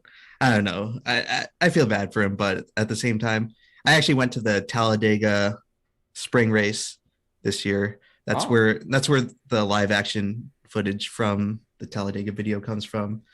And man, that was Matt's race to lose, and he lost it. Yeah. It's hard to say. Then he was crying afterwards too again. Like, I almost won the race. Jeez. Well, yeah, he always does that. Thank you, man, for coming on. I think we kept you on a little longer than I told you we would, but real quick, I got your link for the channel down below. Where can people find you, and kind of tell them about your latest video that came out today? All right, yeah, you can type EmpLemon up in the search bar. Find my channel, twitter.com/EmperorLemon, if you want to hear me talk about fantasy football or something. I don't know. But yeah, today's video is about the 1924 Mount Everest expedition, where mysteriously 2 climbers disappeared before they reached the top. And no one actually knows for sure if they made it to the summit of Everest. And there's a lot of conflicting evidence and theories where they may have been the first people in history to climb Mount Everest 29 years before officially Edmund Hillary is credited with the record, achieved it. So it's a very cool story that I was kind of just reading a few months ago, and I decided to tell it here on YouTube. I know Halloween's come and gone, but it sounds very spooky too. It does, yeah. So I'll have to give it a watch once we're done with here. Yeah. It's a good awesome story. stuff. Yeah, thanks for being on. All right, thank you everyone so much. I will come on whenever you want me, I guess. It's fun. Let's do it, man. Nice. Let's do it. Next Next year. Yep, next year. We gotta have you back on. Yeah, we'll stay in touch over the off season, man. Yeah. Before I go, I just want to say it's the end of the Gen 6 era, and it's an exciting time to be a NASCAR fan. You know, there's been a lot of tumultuous moments in the 2010s. It seems like there's been a lot of like just rough moments in the sport where it seems like it can't catch a break. It's losing all its stars, and it feels exciting once again. You know, you got all these people, all these fan bases fighting. Whether or not you want to make fun of it, it's just fun to see people being passionate about NASCAR drivers, where 5 years ago or so, it really felt kind of flat watching, but there's a lot of juice in the sport now, and I'm excited to see where it goes with the new generation cars. But at the same time, we're seeing great racing and great moments right now. It's important to relish the moment. NASCAR fans, they always have a pattern of like complaining about how the sport has gone downhill in the last 10 years, but I'm sure 10 years from now, people will be looking back fondly on what we're seeing now. So enjoy the moment, enjoy the championship races. My pick, by the way, for the Cup, Denny Hamlin. Yep. Unlikely choice, but remember this video when he crashes out in 2 laps. Finishes last. I'll put it on TikTok. Yeah, we'll put it up. But yeah, I just said it better myself. That's very exciting. Awesome. Absolutely. Well, thank you so much for coming on, Emp. It was a pleasure. Yeah, but go on. All right, take care, you guys. Better man. Better man. And looking at what we got, by the way, that was awesome having Emp on. We got to hang out. That was with him. cool. We got to hang out with him at Daytona. Dude is you can tell, a hardcore NASCAR fan. Mm-hmm. And he and I have followed each other for a long time. And even I didn't know he was that much of a NASCAR fan. He's diehard fan. That's rare. That's great. We're definitely going to have him back on in the future. For sure. But for now, we need to keep going through here, and we have something awesome for you guys, the mailbag question. Nice. This week, the question is, what is the one driver or track you loved for no reason when you were a kid, but now that you are older, you hate them or you hate that track? For me, for instance, the guy asking the question says, for me, I loved Kentucky Motor Speedway when I was younger. For some reason, I look forward to the race like I would a restrictor plate race. Most likely because Bad Brad did pretty good at the track and he was one of his favorite drivers. But as the years have went on, he's liked it less and less. Sincerely, the only fan of your podcast that hates Jimmy Johnson and likes watching him struggle. From Wyatt. Wyatt, my gosh. Wyatt, do not let Maroots know that. Or Emp, yeah, Emp for that matter. It's probably good that Yeah. Emp left at that moment. Yeah. Okay, to go on this one, I'll say drivers instead. Back in like 09, when I really started to get back into watching NASCAR more on a consistent basis, got into the Nationwide Series, been a Dell Jr. fan. I wanted to see Brad Keselowski winning about every race. I was really hyped for Brad. And then all of a sudden, Brad moves on from Junior Motorsports, and I'm like, oh, it's not the same anymore. So I guess at that point, like, I don't hate Brad Keselowski, but he's not like the same as when I was like in 09. Yeah, I wouldn't say I love this track per se, but I would always somewhat look forward to this mile and a half. Good old Texas until 2017, unfortunately, and then they just ruined the track basically. So I mean, Texas had some awesome moments. 2004 between Casey Kane and Elliott coming down to the wire. 2014, that whole Gordon versus Keselowski fiasco stuff, and then outside of those moments, I mean, there weren't any like monumental moments in particular there, but at least it produced some of the best racing on mile and a halves up until 2017, of course, when they reconfigured the track and stuff and made it kind of flat. So yeah, I'd probably say Texas definitely deserves that spot. Sorry, Eric. Well, no, I feel like this question, there was only one answer for me, and that is Texas. Like it was my home track, first race I ever saw, so of course I love Texas. It was never anyone's favorite track, but I loved it. Obviously, I've fallen more and more out of love with it, mainly since they repaved it and reconfigured it. I still have a soft spot for it, but it's no longer a race that I look forward to. Whereas even when I couldn't go as a kid or when I was a little bit younger, even when I couldn't go to the race, I was still looking forward to the Texas dates just because it's just familiar. I was like, great memories there. So unfortunately, those are mainly just memories now. Well, I think I'm in the same boat, not going to the track, but when it comes to a track that has just faint memories of consistently good racing, for me, it's Richmond. I used to love and look forward to Richmond races until about 2014. That fall race killed it for me. Like, they still had some good ones pop up. Like 2013 spring race was good, but then they had Spingate. 2014 spring race had an awesome finish and some awesome racing. And then they had the most boring race probably of the Gen 6 era, except for the dude climbing the fence. That was pretty funny. But it's like Richmond, I don't know what they have to do to that track. Like, it was cool being there in person, and the Xfinity race was freaking awesome. But the Cup Series, man, like, I have not been a fan of Richmond the way I used to be. I've kind of like, I've flip-flopped Richmond and New Hampshire. I used to not like New Hampshire that much after the COT, and now I like it again. And I don't like, and I used to like, and I used to like Richmond around that time, and now I don't. So it's kind of weird like that. Yeah. But yeah, thank you, Wyatt, for your question. And for any of you who want to submit a mailbag question, go to weeklypodcastguest@gmail.com, all lowercase. You got one more shot this year. That's it. I mean, you could probably send them during the off season, but one more. They could get lost in the shuffle in the off season. So send them to this week, tonight, whatever it might be, weeklypodcastguest@gmail.com. Over the off season, you're just gonna get emails saying, "Hi, Jarrett, what's up?" Yeah. Hi. How's it going? Well, really quick, the mailbag question is brought to you by one of our good sponsors, Lionel. You're getting to the end of the year. It's Christmas season. I mean, you want to get your Christmas stuff early, so go online and order from Lionel's website. You can go to Walmart. They got plenty of good stuff there. I mean, I'm looking at what you guys have here, and nice. I saw, Eric, some of the stuff you got, which is really, really nice. Cool. I heard about what Eric has, and I want to know more about this, Eric. Where'd you get it? Yeah, well, you'll find out more. I'll actually do a little spot for it, or I'll talk about it in my video tomorrow, but exclusively sold on Walmart's website, only online. NASCAR Authentics, you can get the four best-selling, or four of the, I don't know if these are the exact four best-selling, but these are four of the best-selling paint schemes all year long, 2021 cars in liquid color form. They're selling these sexy 4-packs. I love liquid color. Elliott, Blaney, Harvick, and Kyle Busch, obviously the real championship. Or no, I'm kidding. But you got this right here. So shout out to Lionel for sending me a pack early. But I'll talk about this more in my video tomorrow. Exclusive at Walmart.com. That's where you can get this. I just realized that's a great idea for Lionel to sell as a championship 4-pack like that. Giving them good ideas.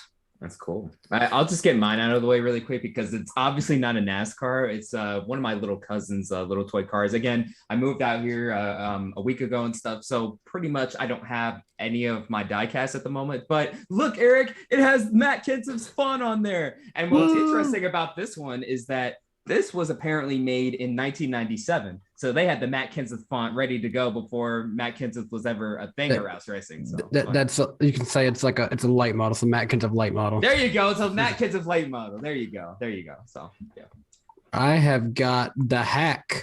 Alex Bowman's win from 2017 at Charlotte Motor Speedway. I remember that one. I really got this though because Sunday will be Chip Ganassi Racing's final race in NASCAR, and this is from his time when he ran 2 races with Chip Ganassi Racing Xfinity Series program, and Rise and Fall Chip Ganassi Racing is going live Sunday morning, so keep an eye out for that. But hack.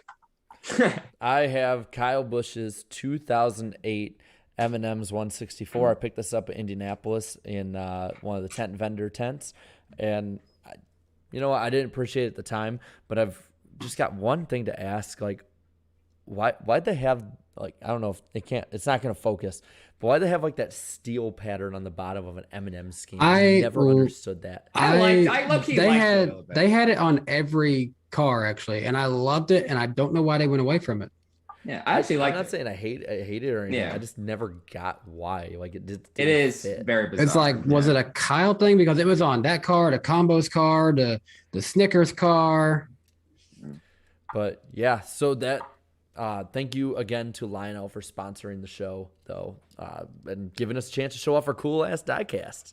Yep. Do you hear that, Darren? Do you hear that? There's a rumbling in the air. You guys hear that? I think I do. It's the lightning round on the NASCAR Weekly Podcast. Jared, what do we have on tap tonight? Dang, you got nailed by the lightning. Well, we got quite a bit here. As in quite a bit of good stuff. Let's see what we got. Austin Hill, for instance, joining RCR's Xfinity program full-time in 2022. So that's pretty cool. And then I wanted to bring this up. It was really cool to listen to. Dale Jr. had Shauna Robinson on the Dale Jr. download. Really great conversation. So after you get done with this show, go listen to that. Pretty badass conversation. And it was really funny hearing the one of her going into his hauler and basically like telling him off. That was funny. And then good God almighty damn, Garrett Smithley had Spanky as his pit sign this week. That was awesome.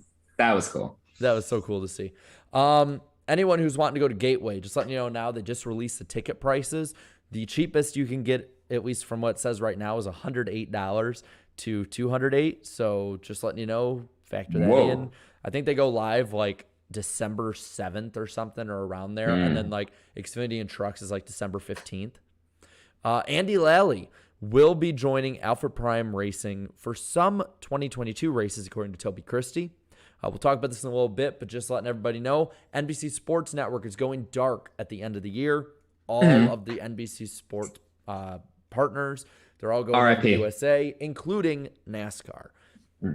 Now, the next NASCAR charters to be sold, according to Adam Stern, will be for $12 million, which is a 100% increase over the Rick $6 Ware million looking mark. generous. Over the Dang, bro. over the $6 million mark that it was at this time in 2020. Matt McCall is going to be Brad Keselowski's crew chief next year. This was reported by Jordan Bianchi. And then Myatt Snyder is set to drive for Jordan Anderson full-time in the Xfinity Series next year. Toby Christie on that one as well. And then I want to really quick read these last two. These are both really interesting. One having to do with past, one having to do with the future. The past is DC Solar's bankruptcy trustee is seeking over $20.5 million from Chip Ganassi Racing for the sponsorship money paid from 2016 to 2019. And the way that Bob Pockris put it, it's the trustee's job to get the money back that was basically stolen. An example is you can't keep a car that you bought if it was a stolen car from somebody else. So they might have a case. They probably shouldn't, but it's like It's a technical. It's one of those technicalities. It's like they canceled their plans for the 2019 season. They didn't take any money for that one, so I just don't know what all they have and what all they don't there. No wonder Chip Ganassi sold this thing. He's got to pay it off. And then ending off right here, despite, and this is from Adam Stern, despite its talks with Front Row collapsing at the 11th hour, 23XI has remained in advanced talks with other teams and still expects to have a second charter in time for 2022, per people familiar. So that was from Adam Stern. And that was the lightning round. And that'll do it for another edition of the Lightning Round on the NASCAR Weekly Podcast. And now, back to the show. Imagine Denny Hamlin's calling up Rick Hendrick. Hey, can I buy Alex's charter? Let me buy that. Let me buy that Hacks charter immediately. I'll pay you double, triple, quadruple. Triple. Yeah. Just get that hack off the track. Oh my God. Oh, that right. Hey, Hey. All right. Go ahead, Eric. Your turn. Well, before we get to, I know Jarrett's got some more super chats to read. This episode is also sponsored by Forney Industries. Get it done with green. Forney offers a full line of welding and plasma cutting machines, as well as metalworking accessories and much, much more. So it's great for do-it-yourselfers, or if you're a professional metal worker, Forney has everything you need for your next project. So be sure to shop all of Forney's products at forneyind.com. Forney, IND.com, or check them out at an authorized Forney dealer near you. Jarrett's got the link down in the description next to the Lionel link. Thank you to our great sponsors for supporting the NASCAR Weekly Podcast all year long. Love to see it. Thank you. I'm going to make an executive decision here as the host. So we already read some super chats. So I say let's go into the next topic really quick. Okay. We can get all the super chats rounded up at the end since I have gotten to a good amount of them. I want to talk about the 2022 schedule. There's some good stuff. There's some bad stuff depending on how you look at it. There's some stuff that's just flat out puzzling in some instances, and I think we should just go right on into it. So first off, just because I know we're not going to have much to talk about it, the Pocono race is 140 laps this year. It's a 350 miler. So yeah, thank you. Oh, thank you. Thank you so much. Oh my God. We already have Texas, and we don't have to deal with 200 lap Pocono races anymore. Thank you, Lord. All right. Well, looking at it here, though, 19 NASCAR Cup Series races are going to be on the big networks. The first time since 2009 that a majority of NASCAR races are on network television instead of cable. And I know it's only 2 extra, but I want to get your guys' take, like how big of a difference that'll make, especially when you look at where NBC placed theirs. That's a big deal, especially when you look at the schedule. The final 6 races of the playoffs next year will be on the main NBC channel. So that's really, really good, the build up towards the end of the championship run. And also the fact that, to have it on the USA network, which is, I think it's in the top 20 in terms of number of households it's in. So that's a pretty big deal. More than NBCSN for sure. I just love that they bookended it really nicely. The first 7 or 8 races are all on Big Fox, and the last 6, or I thought it was maybe even 7 or 8. Most of the playoffs, if not the majority of the playoffs, definitely are all on Big NBC. So I love that at least there's consistency. You're not doing NBC, NBCSN, NBC like that. That throws things off. Doing it on USA, in my opinion, is Very similar to when it was on TNT for a little while. That's a very similar channel that was on a lot of people's basic cable plans. Yeah. Yeah, I see. I think that, and again, this all hinges on NASCAR pushing it out to the fans. I think if they get it out there, if they tell people where it's going to be at, that it's a great move for TV ratings. I talked about it in my video a bit today. There's more people who have USA by a large margin than ever had NBCSN, and it's a network that people in general actually know about for the most part. Like, Yeah, there's a lot of shows on there. Yeah, they have Monday Night Raw, which is a big deal for them, and now they're adding that into that as well. Well, NBC Sports Network has been like such a niche network when you look at Fox Sports 1 and ESPN in comparison. So I think getting it somewhere that's a bit of a breath of fresh air would be good. Plus, I think Elijah Burke said it's like, this is NASCAR on USA. It just sounds right. So someone brought this up, and I couldn't help but laugh. If there's a red flag, we're just going to cut the NCIS marathons. There you go. NCIS and Law and Order. Yes. Now, let's get to this stuff that I think for the most part people have the biggest problem with. Oh, God. I'll talk about here. Start times. No races are starting before 2 p.m. Eastern time next year. And most races, I think it's like a vast majority, are starting between 3 p.m. Eastern and 5 p.m. Eastern time. So, but one of those tracks, though, that has been moved is my track, Nashville Super Speedway. And I'm a fan of them pushing that back for a few reasons. One biggest thing, the traffic issue that we ran into this year, that gives more time for people to, I hope it gives more people time. I hope they don't procrastinate and just we're in the same situation because it's later. But it gives more people time to get to the track and get there in time for the race. But also, I guess it runs a chance of it possibly getting some cooler temperatures as the race progresses. You hitting me about procrastinating. This is America. This is the land of kicking it down the road. No, but I do like that change, actually. Like, I like it for the weather factor. Like, it was really nice for the truck race at Nashville, being able to go day to night. Like, I like that. But overall, I want to ask, like, we couldn't get some of them like as a 1 p.m. start to have weather all the time as a factor like that. Like, my big thing is the Daytona 500 is I actually like 3 p.m. starts. I'm in the minority, I guess, or at least the silent majority, perhaps, that I actually don't mind the later starts. I think they're better for TV ratings. Networks continue. The evidence is there that later start times are better for numbers, better for ratings in the last 15 years. So I'm okay with it in that respect. But for a couple, namely the Daytona 500, I would have much rathered a 1 p.m. Eastern start. Like that would have, I just think that gives you a better chance of beating the weather. And if there is a delay, a much better chance of at least getting it in on Sunday instead of pushing it to Monday, which happens like every other year at this rate. All I have to say is, hashtag noon. That's all I got to say. I see that Daytona is the one right there where it's like, it is so easy to tell when it's going to rain.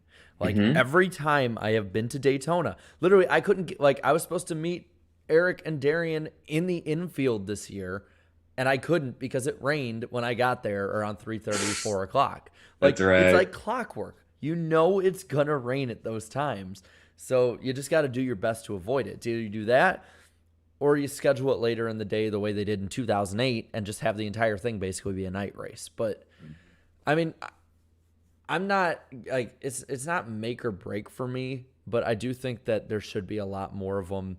And this might make people on the West Coast a little upset, but I think it should cater still primarily to the East Coast side, since that's where your base is. At least make it easier for your base for the most part to see a lot of them. Like, I get West Coast ones, start them at 4 in the afternoon. Yeah, you have to. Like, there's no reason you should start a race at 9 a.m. in the local time. Like, No. I'm pretty sure that probably would hit some noise ordinance in places. Probably. But I think there needs to be a little more of a balance. I like the NBC. I noticed, like, all of their playoff races, with the exception of Phoenix, which is a notable exception in a good way, are like 2 p.m. start times, especially like Talladega, for instance. Like, That's big, yeah. That one, if Talladega started an hour or an hour and a half earlier than they were going to start it this year, they would have gotten at least half of it in. I know that's not preferable, but it's probably better for TV ratings. Just like if you get half the Daytona 500 in, because I think like last year it was like 3:30. Like if you get half the Daytona 500 in, it's still better ratings than if you push it to midnight the way we did this year. So it steps in the right direction. I think it's more just that I think there needs to be more give and take between NASCAR and and Fox especially. Fox is the one who won't budge. Yeah. My only other concern, going back briefly to the fact that more races are on big NBC, big Fox, is I do worry that will lead to more commercial breaks. I feel like races that are on cable typically have less commercials, if you can believe it. But I'm also curious to see if NBC the second half of the year simulcast them on Peacock the way they've done at the end of this season. I think that'll be interesting if they do that. But yeah, what time does the Daytona 500 start next year? Like, is that at 3 p.m.? 2:30 Eastern time. 2:30. See, that's pushing. I wish that one was at 1 p.m. Eastern. We're gonna say great weather, then 1 p.m. is gonna start clouding up. Yeah, we're gonna be like, oh, here we go again. The frustrating thing is it will be 2:30. It will be lining up for the pace laps, like what happened in 2020. It'll be as they're getting up onto the track, about to take the green. It's when it gets moist. Literally, Trump's limo went around, and then all of a sudden it's like, okay, we're gonna rain now. Yeah. It's like the story of NASCAR. Every time, we're getting momentum. We're getting momentum. No, and then no, you're not. Yep, Mother Nature has a different story. We're literally the only sport where we get everything canceled because it literally does rain on your parade. Like, we're the only sport that has this problem. We are fair weather fans because we have to be. Puns, I can't stand it, y'all. I love the puns. I do think like we need the networks. It's either the networks have to take weather into accordance when it comes to planning this stuff, or NASCAR has to take the reins and be like, okay, fine. Like, obviously you can't. More than likely you can't move the Daytona 500. I'm not going to say they can't because anything could happen. But like, you know, a race that always rains at New Hampshire at a certain part of the year, you know, you can't move it a month one way or another. Like Bristol Dirt, I know they moved that. Can't move that to a time where generally. And that's a night race now, right? They moved that to a night race. I think it's 8 p.m. Eastern time start time. Smart. Yep. Easter Sunday. That's a night race on an Easter Sunday. Yep. Yeah. And I was gonna say, are y'all gonna go? Because I think we're gonna go to it. I got my tickets as soon as they went on sale during the race. So yeah. Shoot. Okay, yeah, I forgot about that.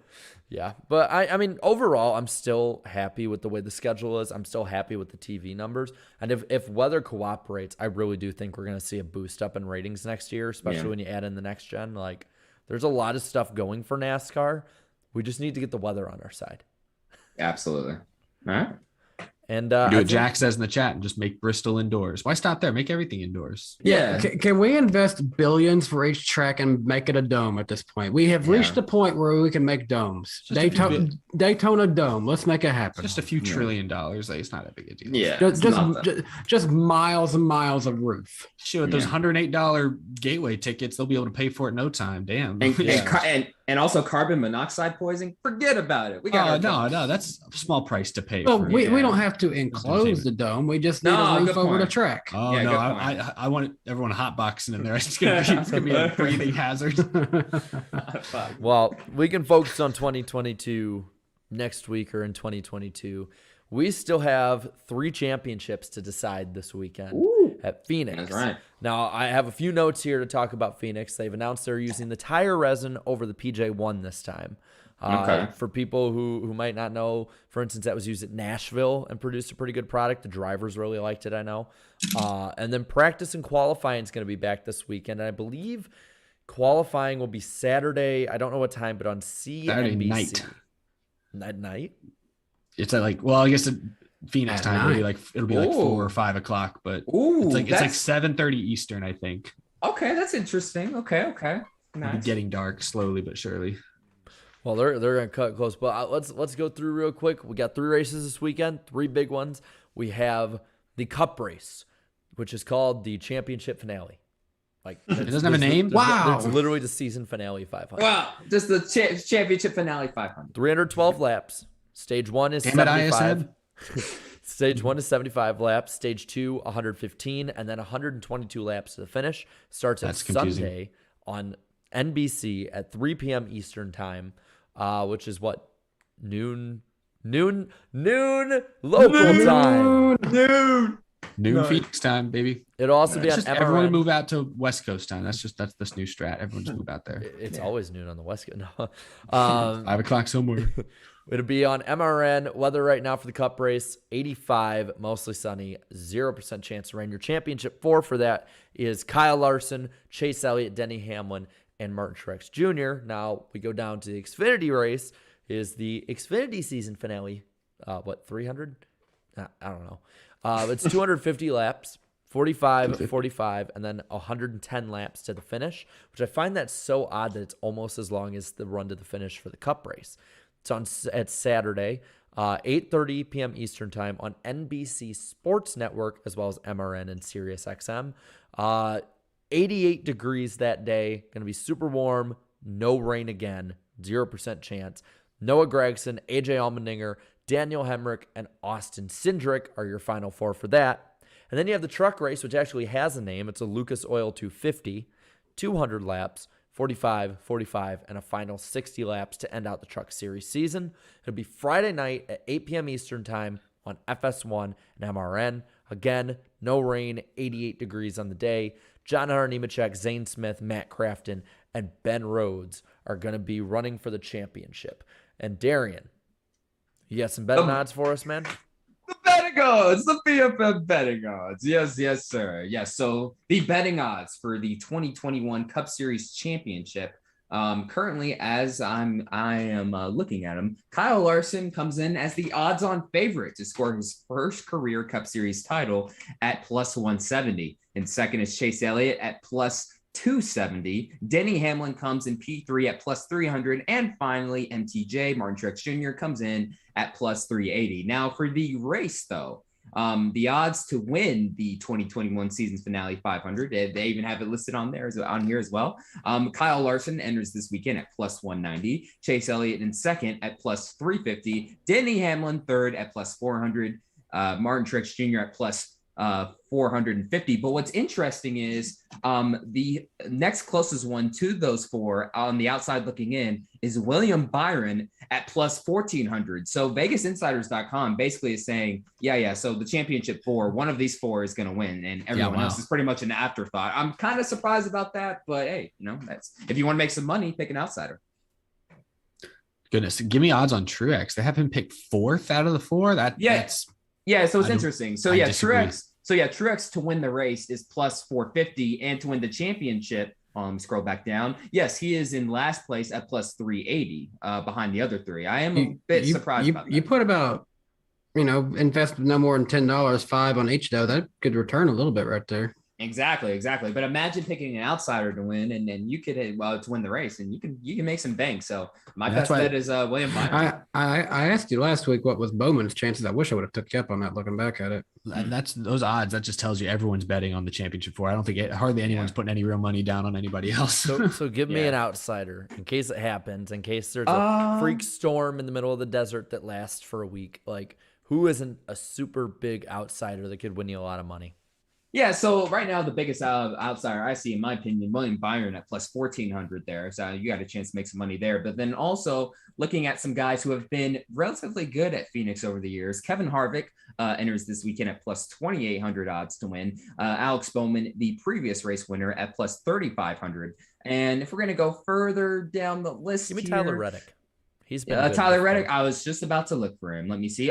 Tyler Reddick enters at plus 6,000. So I mean, he's performed pretty good at Phoenix. You said Harvick is at plus 2,800. Yes, that's good odds. I would put some money on, like, not much. I put a little bit on him, honestly, just in case. Because keep in mind, the man ain't won all year. Do you think he wants to go out without a win? And then I want to ask this question. So Bubba's performed a lot better at the end of the year. He was absolute trash at the start of the year and still ran top 10 competitively. What are his odds? So the odds for Bubba Wallace, let's see. Wow, dang. Let's talk about some odds here. 15,000 to win the race, to win the season finale. 15,000 plus odds. I put $5 on that and see what happens. Yeah. Put some money on that and see what happens. But you never know. We know from 2015 it does rain in Phoenix. But to end off the betting odds, the highest odds currently are JJ Yeley at plus 100,000 odds, and Starcom Racing ties those odds as well with Quinn Houff in their final race. Well, potentially their final full-time race. Yeah. Well, real quick before we get to our picks, let's get to the big points. I have clinched the championship. Oh, well, dude, congratulations. Get in there, So Jared. Get in there. we owe you some kind of trophy before next year. I mean, Yep. buy me a 6-pack and I'll call it even. Yeah, there you go. Keep it simple. But yeah, Um, congratulations, Jarrett, the 2021 podcast champion. Congrats, the first ever one. And then if I'm doing my math right, Eric has also clinched up second. So Eric is Good on the job. podium. And then the real battle is there's 2 battles left. The Chad is third, minus 93. Darian is minus 96. So Darian has a chance at the podium. I am coming for y'all, chat. I'm trying to get that podium, y'all. Y'all better not choke this weekend. And then the guests are 150 points back. Danny, you're 23 back, so you can still catch up to the guests and Do it. put them in the basement. Okay, so for this one, are we picking race winners and champions, or what are we doing? I was just thinking we pick like race winners, and we can just pick champions if they're not the race winner we pick. Because in a way, I wish we were kind of doing this where you could get bonus points for picking a champion too. I didn't factor that in, so Maybe next year. Maybe next year we can Yeah. do that. But let's get it started. Let's start with the truck series. Who's gonna win the truck race this year? Go ahead. No, you go ahead, Darian. Okay, I'll go first. So for the not only will he win the race, but he'll also win the championship as well. Look, as much as I want Matt Crafton to expose the system here, all right, that would be really awesome on paper. But realistically speaking, I think John Hunter Nemechek's going to have this thing. So John Hunter Nemechek.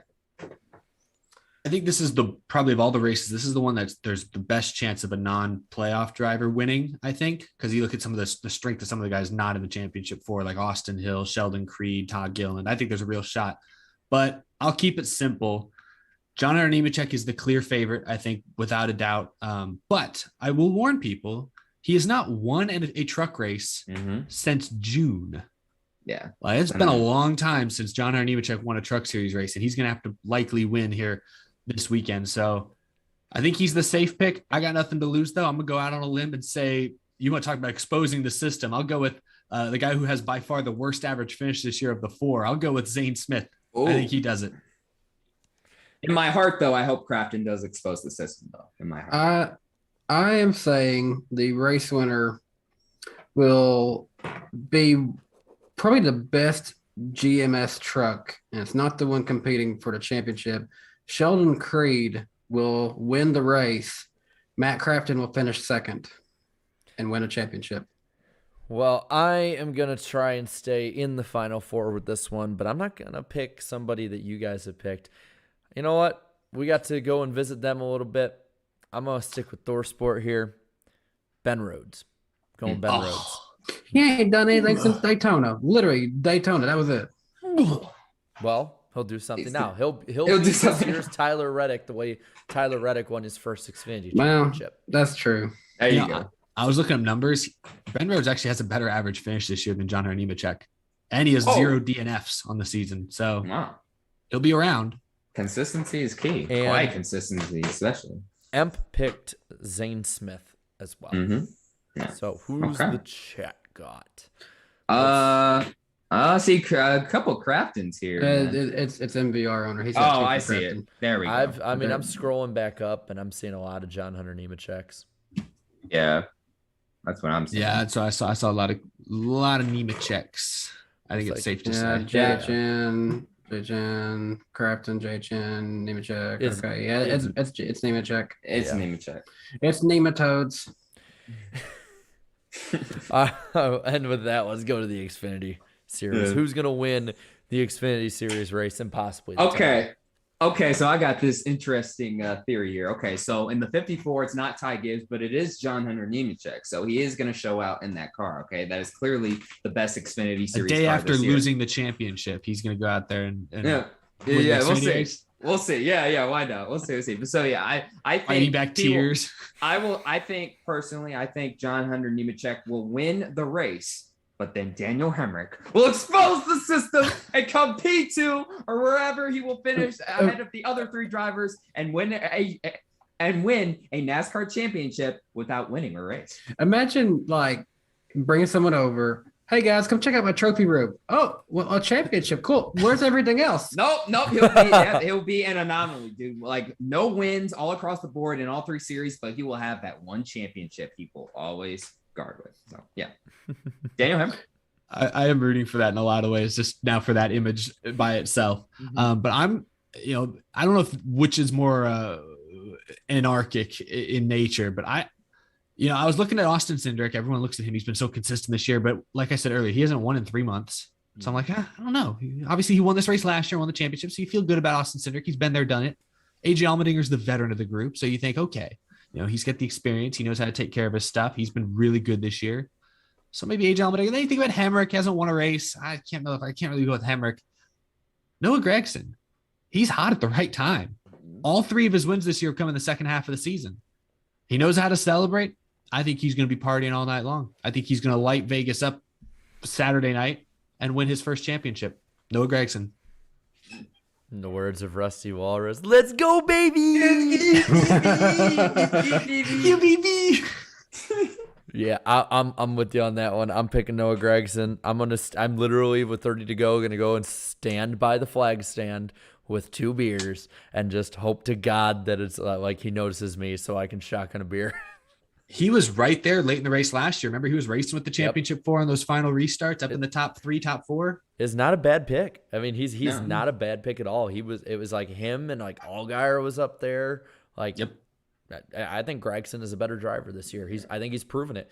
Like his back was against the wall contract wise early in the playoffs, and he came through and just came in with a clutch win, and then another one right after that. So, Gragson, I think he's got it this time, and I think he's going to piss off a lot of people, and it's going to be fun as hell to watch. Twitter's gonna be fun, I think. Oh yes, that's gonna be hilarious. I like what y'all are saying. Part of me wants to see the Hemric thing happen. I don't think we're more likely to see Crafton do it than we are Hemric, I think, honestly. I think Gragson does win a championship, but I'm going to be more bold here. I'm going to say his teammate Justin Allgaier actually wins the race, and Gragson comes in second to him. Ooh. And then we look at the chat, and I am looking right now at it. Chat's been fairly mixed, I feel like. Yeah, I can't tell. I'm going to scroll up and then just sort of like I've noticed there's a lot of MVR owner is spamming, so we got to kind of take that into account. But I've seen a lot of AJs. There's a lot of AJs, Dingers, Gragsons. Oh, there's a lot more Gragsons from separate people. I'm saying. Oh, we're kind of swaying everybody. Yeah, I think it's Glenn Gragson. Oh, I see it. Oh, yeah, I think so. Yeah, that's what it looks like. If you put multiple, you're spamming. Yeah, don't put multiple. No, put Cindric. Yeah, it's starting to shift. Yeah, it's shifted to Gragson. I think we're gonna give you all Gragson. Yeah, give you all Gragson. All Which, right. by the way, Darren, you picked the same one for trucks, so you're gonna have to hinge on this one. No, okay, we'll hinge on this one, y'all. All right, who's gonna suck in the Cup race? Yes, who's gonna suck? Let's see, who's gonna suck at Phoenix? I'll just like give a typical answer. Probably like a Newman will suck. Probably just his last race ever. You're gonna do that to poor Ryan? Is this his last race ever? It might Is that be. confirmed? Yeah, You don't have a contract for next year. You gonna sign him? Well, he's No. talking with Rick Ware Racing, right? Oh Is my he? goodness, I didn't know that. Wow. Okay, well then, he's gonna suck before sucking even more. Rick Ware again. Hey, that's an SHR satellite team. That's Okay. well, it will become. I don't know. We'll see, but I'll pick him. I'll go. I'll just keep punching him because why not? How many times has he won at Phoenix? Like 10 times. Kevin Harvick. He's gonna suck. I'm gonna say Tyler Reddick's not gonna do good here. So I am going to feed right into the meme that his career's turned into when it comes to the last race of the season. He's a different guy this year in a lot of ways. Don't do it. Are you saying who I think you're saying? I think Denny is going to blow it again. Oh no! I think he's going to blow it. I think Rusty is going to have the greatest freaking 24-hour stretch of his life. Rusty sees Gragson win a championship and then sees Denny blow a tire lap 3. Dang. Greatest Talk Evan about- weekend ever, baby! Talk about coming back down to earth. Yeah. Yeah, I think because anyone who isn't a Chase fan can't have nice things for some reason, Chase fans will be happy with Hamlin crashing out going. They're still gonna boo him. Yeah. Yeah. Watch as Elliott takes him out too, and it's not Hamlin's fault because Denny Hamlin could buy everyone in the stands a free hot dog, could give like money to a homeless person on the way to victory lane, and they'd still boo his ass. Y'all know it. Yeah. The thing is, like, I don't want to do it either. I want Hamlin to win it. I really do. But just based on history. I can't see. It's like, I feel bad saying this, but it's like being like, just close your eyes and see Mark Martin as a champion, and I can't do it. I can't do it with Denny. Man. Now I'll say this, and he'll win. So maybe the first time. It's also like, Denny, yeah, you lost it a few times in the chase format where you weren't consistent, but come on, dude, we're just asking you to win once. Just win one race. Just one. All you gotta do is win a race. That's it. I'm looking at the chat right now, and there's a lot of Denny's and Cole Custer. And it wasn't the same person now, but it wasn't the same person before, and it's kind of funny to me. Yeah, I see Eric Amarola there. It's there's a lot of consistently. There's a few more Custers. Mm-hmm. But remember, you guys can't pick Hamlin for the championship. You just say he's not second. Yeah. So just remember that. I've seen like 3 unique many Custers. Yeah, where's Custer coming from? And it's like I guess we're going with Cole. Yeah, we gotta go with Cole. Has anyone? I forget he's racing at the time. Have we picked Cole Custer for anything this year? Like even as a suck? For suck. We picked him for suck a few times. I don't know. I don't remember it. Oh, geez. Yeah. Well, some people that we don't think are going to suck, but not exactly win, are the dark horses. Who do we got for dark horse this week? Bubba Wallace. He's I picked him last week for Martinsville. Did okay, and I think he'll do okay this weekend.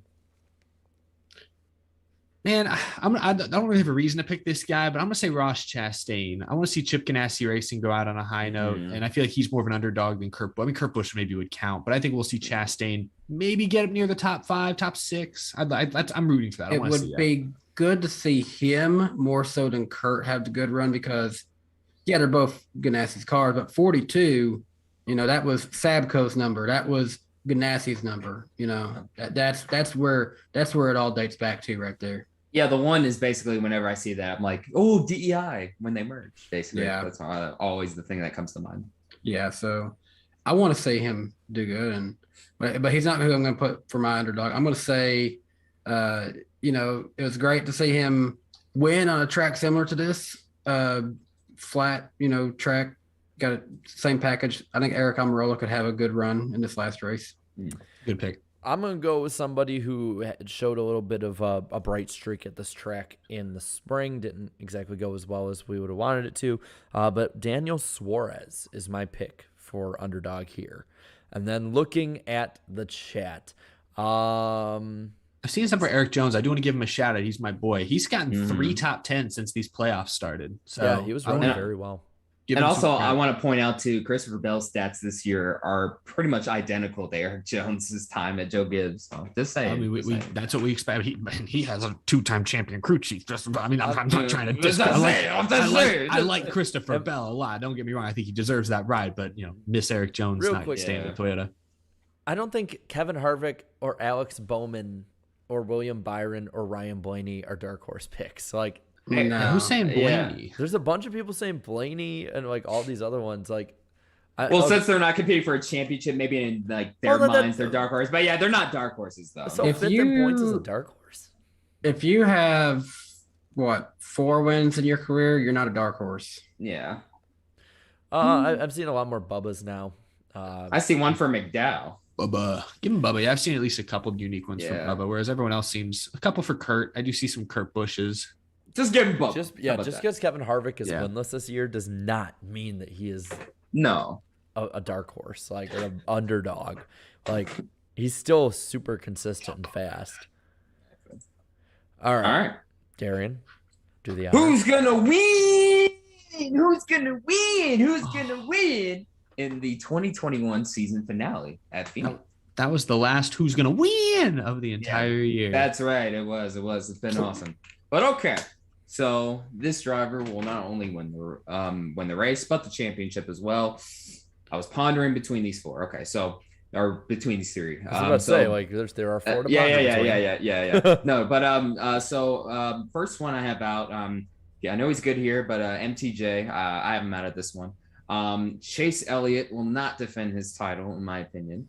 So that leaves just Denny Hamlin and Kyle Larson here. So after thinking for a couple minutes here, I look. As much as I want Denny Hamlin to win, all right, I want him to win a championship eventually. It's just based on certain factors, man. It's just it never comes through, whether it's in the old Chase format or the new one currently. Just win one race, right? And I'm sure he's going to be extremely determined this weekend.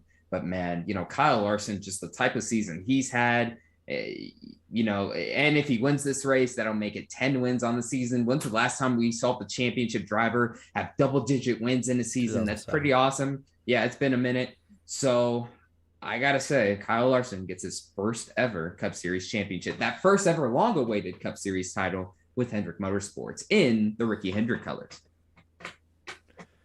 I'll be honest. I am kind of rooting. I think I'm rooting for Kyle Larson to win this weekend, just because I feel like NASCAR fans at least like to say they hate seeing dominance. The Jimmy 5 championship start was so boring, so predictable. We always talk about it. But we still talk about it. And I think when it's all said and done, I think Americans in general resonate with greatness. We like to root for winners, and Kyle Larson for the last year and a half, on the racetrack at least, has been the hottest race car driver in North America. I think you can make a serious argument he is the best current race car driver, all around talent in the Western Hemisphere. Like, you could genuinely make that argument right now. And so I kind of want to see all of this culminate in his first ever championship. I think that'd be obviously his story is going to continue for years and years. He's probably going to win more races and championships in the future, but I'd love to see it just this year, first year with Hendrick, him go out on the highest of notes.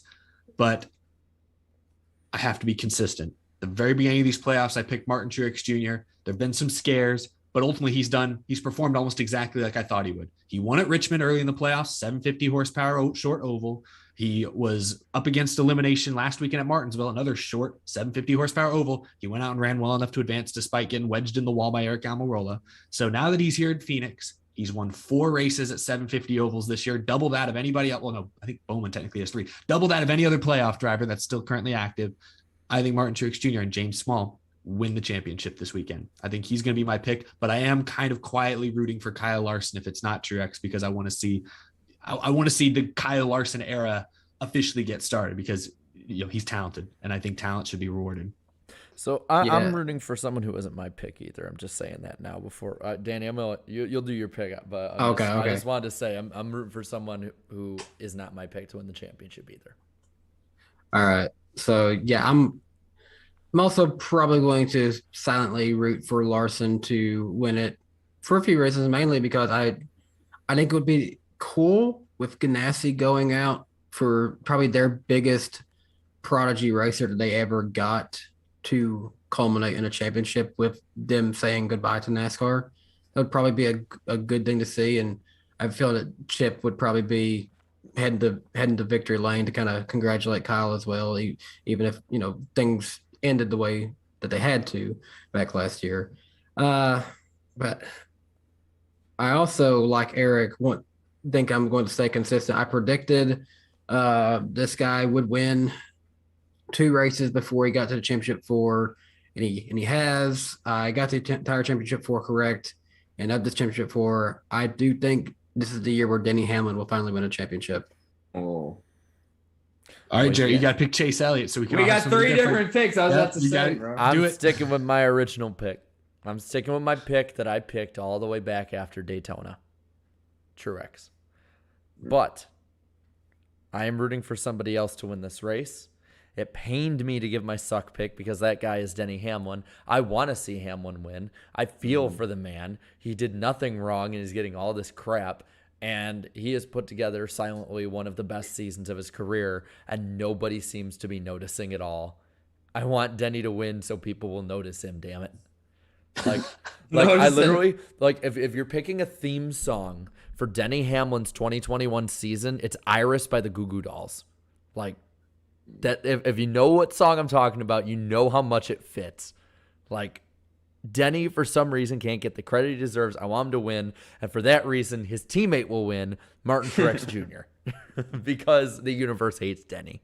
Oh my goodness! I think it's pretty clear gosh. who the chat's picking. Chat has clearly picked Kyle Larson. Yeah, they clearly picked him. So And I think it's basically- crazy. Every driver, there's a great story if they win it this year. I think, like, if Chase Elliott wins back-to-back championships, I believe, according to what NASCAR put out today, he would be the youngest driver in NASCAR history to win 2 Cup Series titles. I think that's pretty crazy. Kyle Larson wins. Obviously, it's the exclamation point on a dominant season. Ricky Hendrick's scheme, Hendrick Motorsports first year. That's just the beginning of his dynasty. If Denny Hamlin wins for the reasons you just said, Jarrett, right now he's probably the best driver to never win a championship. He's had a great season, but he's not getting the respect that I think he does deserve, at least on the track. And I think that'd be pretty cool to see him finally pull it off and get it. And then Martin Truex Jr., they've had a strategy. Their strategy this year was, let's be good at the 750 horsepower tracks. And that's exactly what they've done. So you'd at least like to see that cool strategy rewarded if he gets the championship this weekend. It'd also be James Small's first championship. Truex would have a title with 2 different crew chiefs. I think that'd be pretty special. So there's a lot of great storylines depending on who wins this weekend. And like we said at the very beginning, all 4 of these guys, probably the 4 best or most consistent drivers in teams all season long. And also, just to talk about pick points really quick. So basically, me and the chat battling for that final podium spot picked the same truck and Cup Series champion. So the Xfinity Series race will be the decider, basically. You're rooting for that final John podium Hunter spot. against Gragson. Yeah. Well, Emp picked Denny Hamlin to win. I think he said earlier. I just wanted to reiterate that to make sure everyone knew. But yeah, so that's last picks of the year. Man, that's It's crazy. a good one. This year flew by, man. It flew by I love fast. this. 2 of us picked Truex, 2 Larson, 2 Hamlin, 0 for Elliott. Yeah, that's I was looking at the Vegas odds, and I'm shocked Elliott wasn't the 4th best because he feels like the afterthought. Unfortunately, I know he's the defending champion, but I think he's 4th out of the 4 championship contenders. Georgia, you got your NASCAR driver last year. Your baseball team won. You're probably getting your college football team. You can't ask for too much, guys. I'm sorry. Yeah, you gotta ask in moderation. Also, going back to Hamlin, I just want to say this. Whenever y'all get a chance, just go peek at his Instagram story. It's getting weird over I there. saw it. I'll check after the show. But first, I want to give a shout out to everybody watching. Last show of the year on my channel. And let's get to these super chats. Everyone left a couple of them, a couple more of them. But I'll get to the ones that were before the show or that kind of disappeared on here. From Groovy Goose, $1.99. Happy late birthday, Jarrett. Spin the UFO. So, yay. Eric, have you seen it yet? I'm just waiting for Eric's reaction. I saw it again. I was like, oh my god. Always doing that. Thank you, Spencer 5478 for being a member for 5 months. Says congrats to the Braves, 2021 World Series champs. So good for them. Let's see what we There got. it is. Yep. Eric. I'll check you after the show. Nicholas Gray, thank you for being a member for 6 months. Says drive 13 hours to Martinsville, life-changing weekend. Me too. I drove 13 hours to Martinsville. Whoa, that's crazy. Jared, are you driving to the race this weekend? No. I will. I will fly. My one flight a year is this weekend. Okay, I was gonna say that's 26 hours. I hope you weren't. I might do it one day, but not Okay. it will not be this day. Do it for Dale. Thank you for the $4.99. Says I appreciate the work you guys put in every week. Keep on rocking. Thank you. Also, Bowman is undefeated at races he's attended. Danny, I know I've found someone you need to go to races with. There you go. Oh, and can I take a moment to acknowledge this? All 3 of y'all have seen Bowman win, but me. Oh I've seen him yeah, win more that's than right. once. Yeah. Isaac, thank you for $1.99. Says favorite race moment of 2021. His was McDowell's first win. I don't know. There's so many to choose from. We'll There's get to so that next many, week. man. We got to wait for the whole season to be done to pick that first. Yeah. But we'll get to it next week. Platinum Paradise, thank you for the $4.99. Will Chase's fans reach the volatile nature of Junior Nation? I think they're above it, personally. Way above it, in my opinion. Steve, Looking like true Junior Nation fans. Oh, we've never done anything wrong. Oh, no, they've done they plenty did so wrong. many wrong. Yeah. Oh, yeah. Especially Edwards 2004 when he did absolutely nothing. Yeah. Steve Castaneda says, how about them Cowboys, Jarrett? But in all seriousness, game was super close and a good one. No, it wasn't. The Vikings That are was so awful, frustrating. and the Cowboys deserve that win way more than just a 20-16 win. They should have. I wish Dak played so that the Vikings would have lost 56 to 20 Because they or deserve 16. it. They would have deserved to lose by that Hey, much if you Fire watched the game. Zimmer. talking about football for a second, I wanted to ask Eric and Jarrett this real quick, and it's not going to take that long. Me and Darian can't answer because we're biased. Who do you think will win Sunday night in the classic rematch of the Super Bowl, Rams versus Titans? Rams. Okay. Let's go. Don't talk trash, Darian. We saw how that worked in 2018. Yeah, Chris, and that's why I don't do it anymore. Chris Cahill, thank you for the $5 Canadian. I found it funny how Denny brought up Chase's fans calling them mindless idiots, and I love Chase's response and how he deals with things. I mean, it's not Chase's problem. Like, Nah. it's not his problem to reel in his fans. They're, They're adults. He handled They're it adults. well. Yeah. Nolan Davis, thank you for the $4.99. The real question is, what is going to be the reaction of NASCAR and the fans if Larson doesn't win the championship? It would be an illegitimate year again. It's gonna be fun. It's gonna be awesome. I'm going to fight back against that right now. Hamlin has a better average finish this year than Larson and would have won the regular season championship if Briscoe didn't wreck him. And Martin Truex Jr., like I said, they had a strategy. Like, Larson's been great at the 550 tracks, but you got to be good at the 750 to win the title. Everyone knows it. Truex is that. So if he wins this weekend, it's the right strategy. Alex, thank you for the $5. Says, I love to hear Junior say, yellow flag man has been yellow flag, a man has been thrown. What? Did I miss something on the broadcast? Did he say something like that? I don't remember. He did. He was on his game in the sense that he saw every wreck before TV did. So every single spin in that cup race, we got a car wreck. And then literally every single spin. He did not miss a single one, I don't think. Isaac also says, Darian, king of jinxing, never tweet about Hemric. Proceeds to tweet about Hemric 10 times. I think I tweeted about him too. Justin McNabb, thank you for the $5. Says, why don't people talk about the fact that Hamlin knew Alex was faster? It's his job to give the position to save points. Yes, Dennis.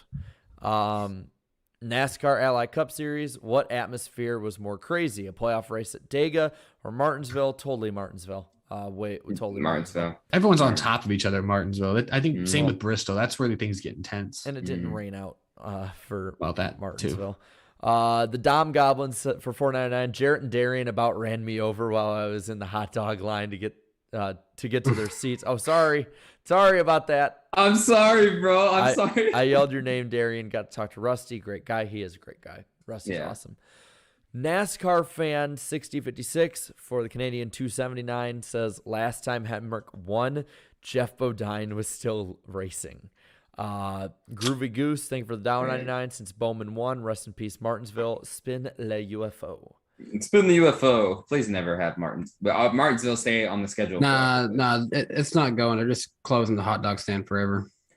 Oh, that's just as bad. Burn the whole thing down in that case. Zaxel TV, thank you for the Canadian 10.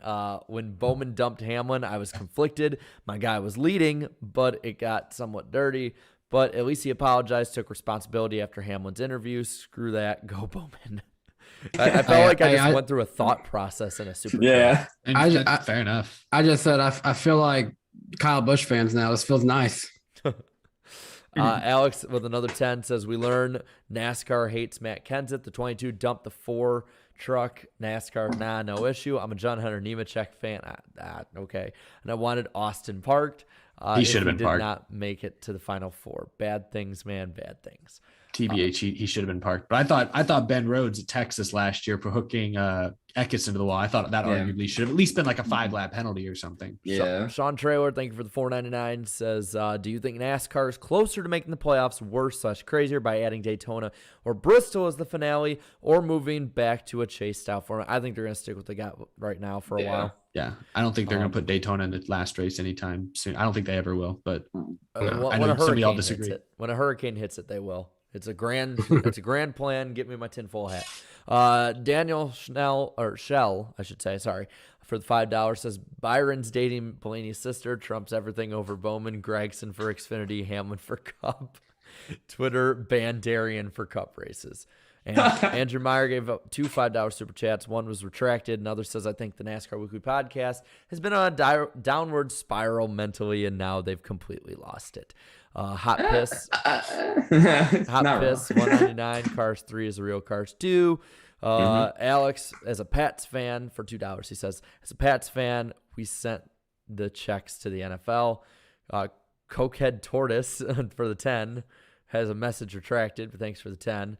Alex, thank you for the 20. Says, if I had a podcast and Lionel Racing sponsored me, I show a full case of my diecasts every episode. Eric, if you do a part 2, show your NASCAR collection to the fans. I have a 5-shelf tower full of 164 diecasts. Whoa. Dang. Just redid it here. Nope Stone 12, thank you for the 2, says, what would happen if the championship 4 DNF'd and wrecked together? Whoever was highest up in the garage, I guess. Yeah. Corvette Racing 48 says, championship picks. Truck, John Hunter Nemechek wins the race and the title. Xfinity, Cindric finishes second to John Hunter Nemechek. Cup, Larson wins and wins the title. Thank you to my grandmother for leaving me a $10 super chat. Says, here you are, buddy. Love you. Love you too, Grandma. Antardas for the $4.99 says, if Denny wins, I will cry. He's been my favorite since I was 4. 14 years later, he's won a lot, but he's been so painfully close. So I'm praying for our son. Yeah, I hope he wins too. And then Chris Cahill. And the grill tape. Yes. Get rid of it. That's still I don't like that. Still. Chris Cahill for the last super chat. Thank you for the $2 Canadian.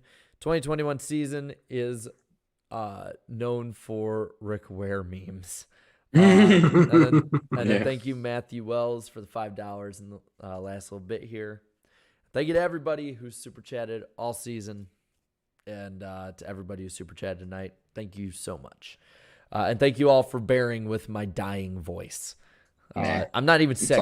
It's just my voice is just shot. Martinsville was that fun? It really was. It really was. Yeah. Oh man, that's. I think that's a bit of a wrap. Eric, I think you can kind of finish us off here with where we'll be next week. Yeah, we'll be same time Wednesday night, 8 p.m. Eastern time, but we will be on my channel, youtube.com/Eric Estepp. Oh, I was gonna say it's right there, but the NWP logo is blocking it. If you don't know how to spell my name, that's quite all right. People misspell it, mispronounce it all the time, but we'll be there 8 p.m. Eastern time, Wednesday, November 10th.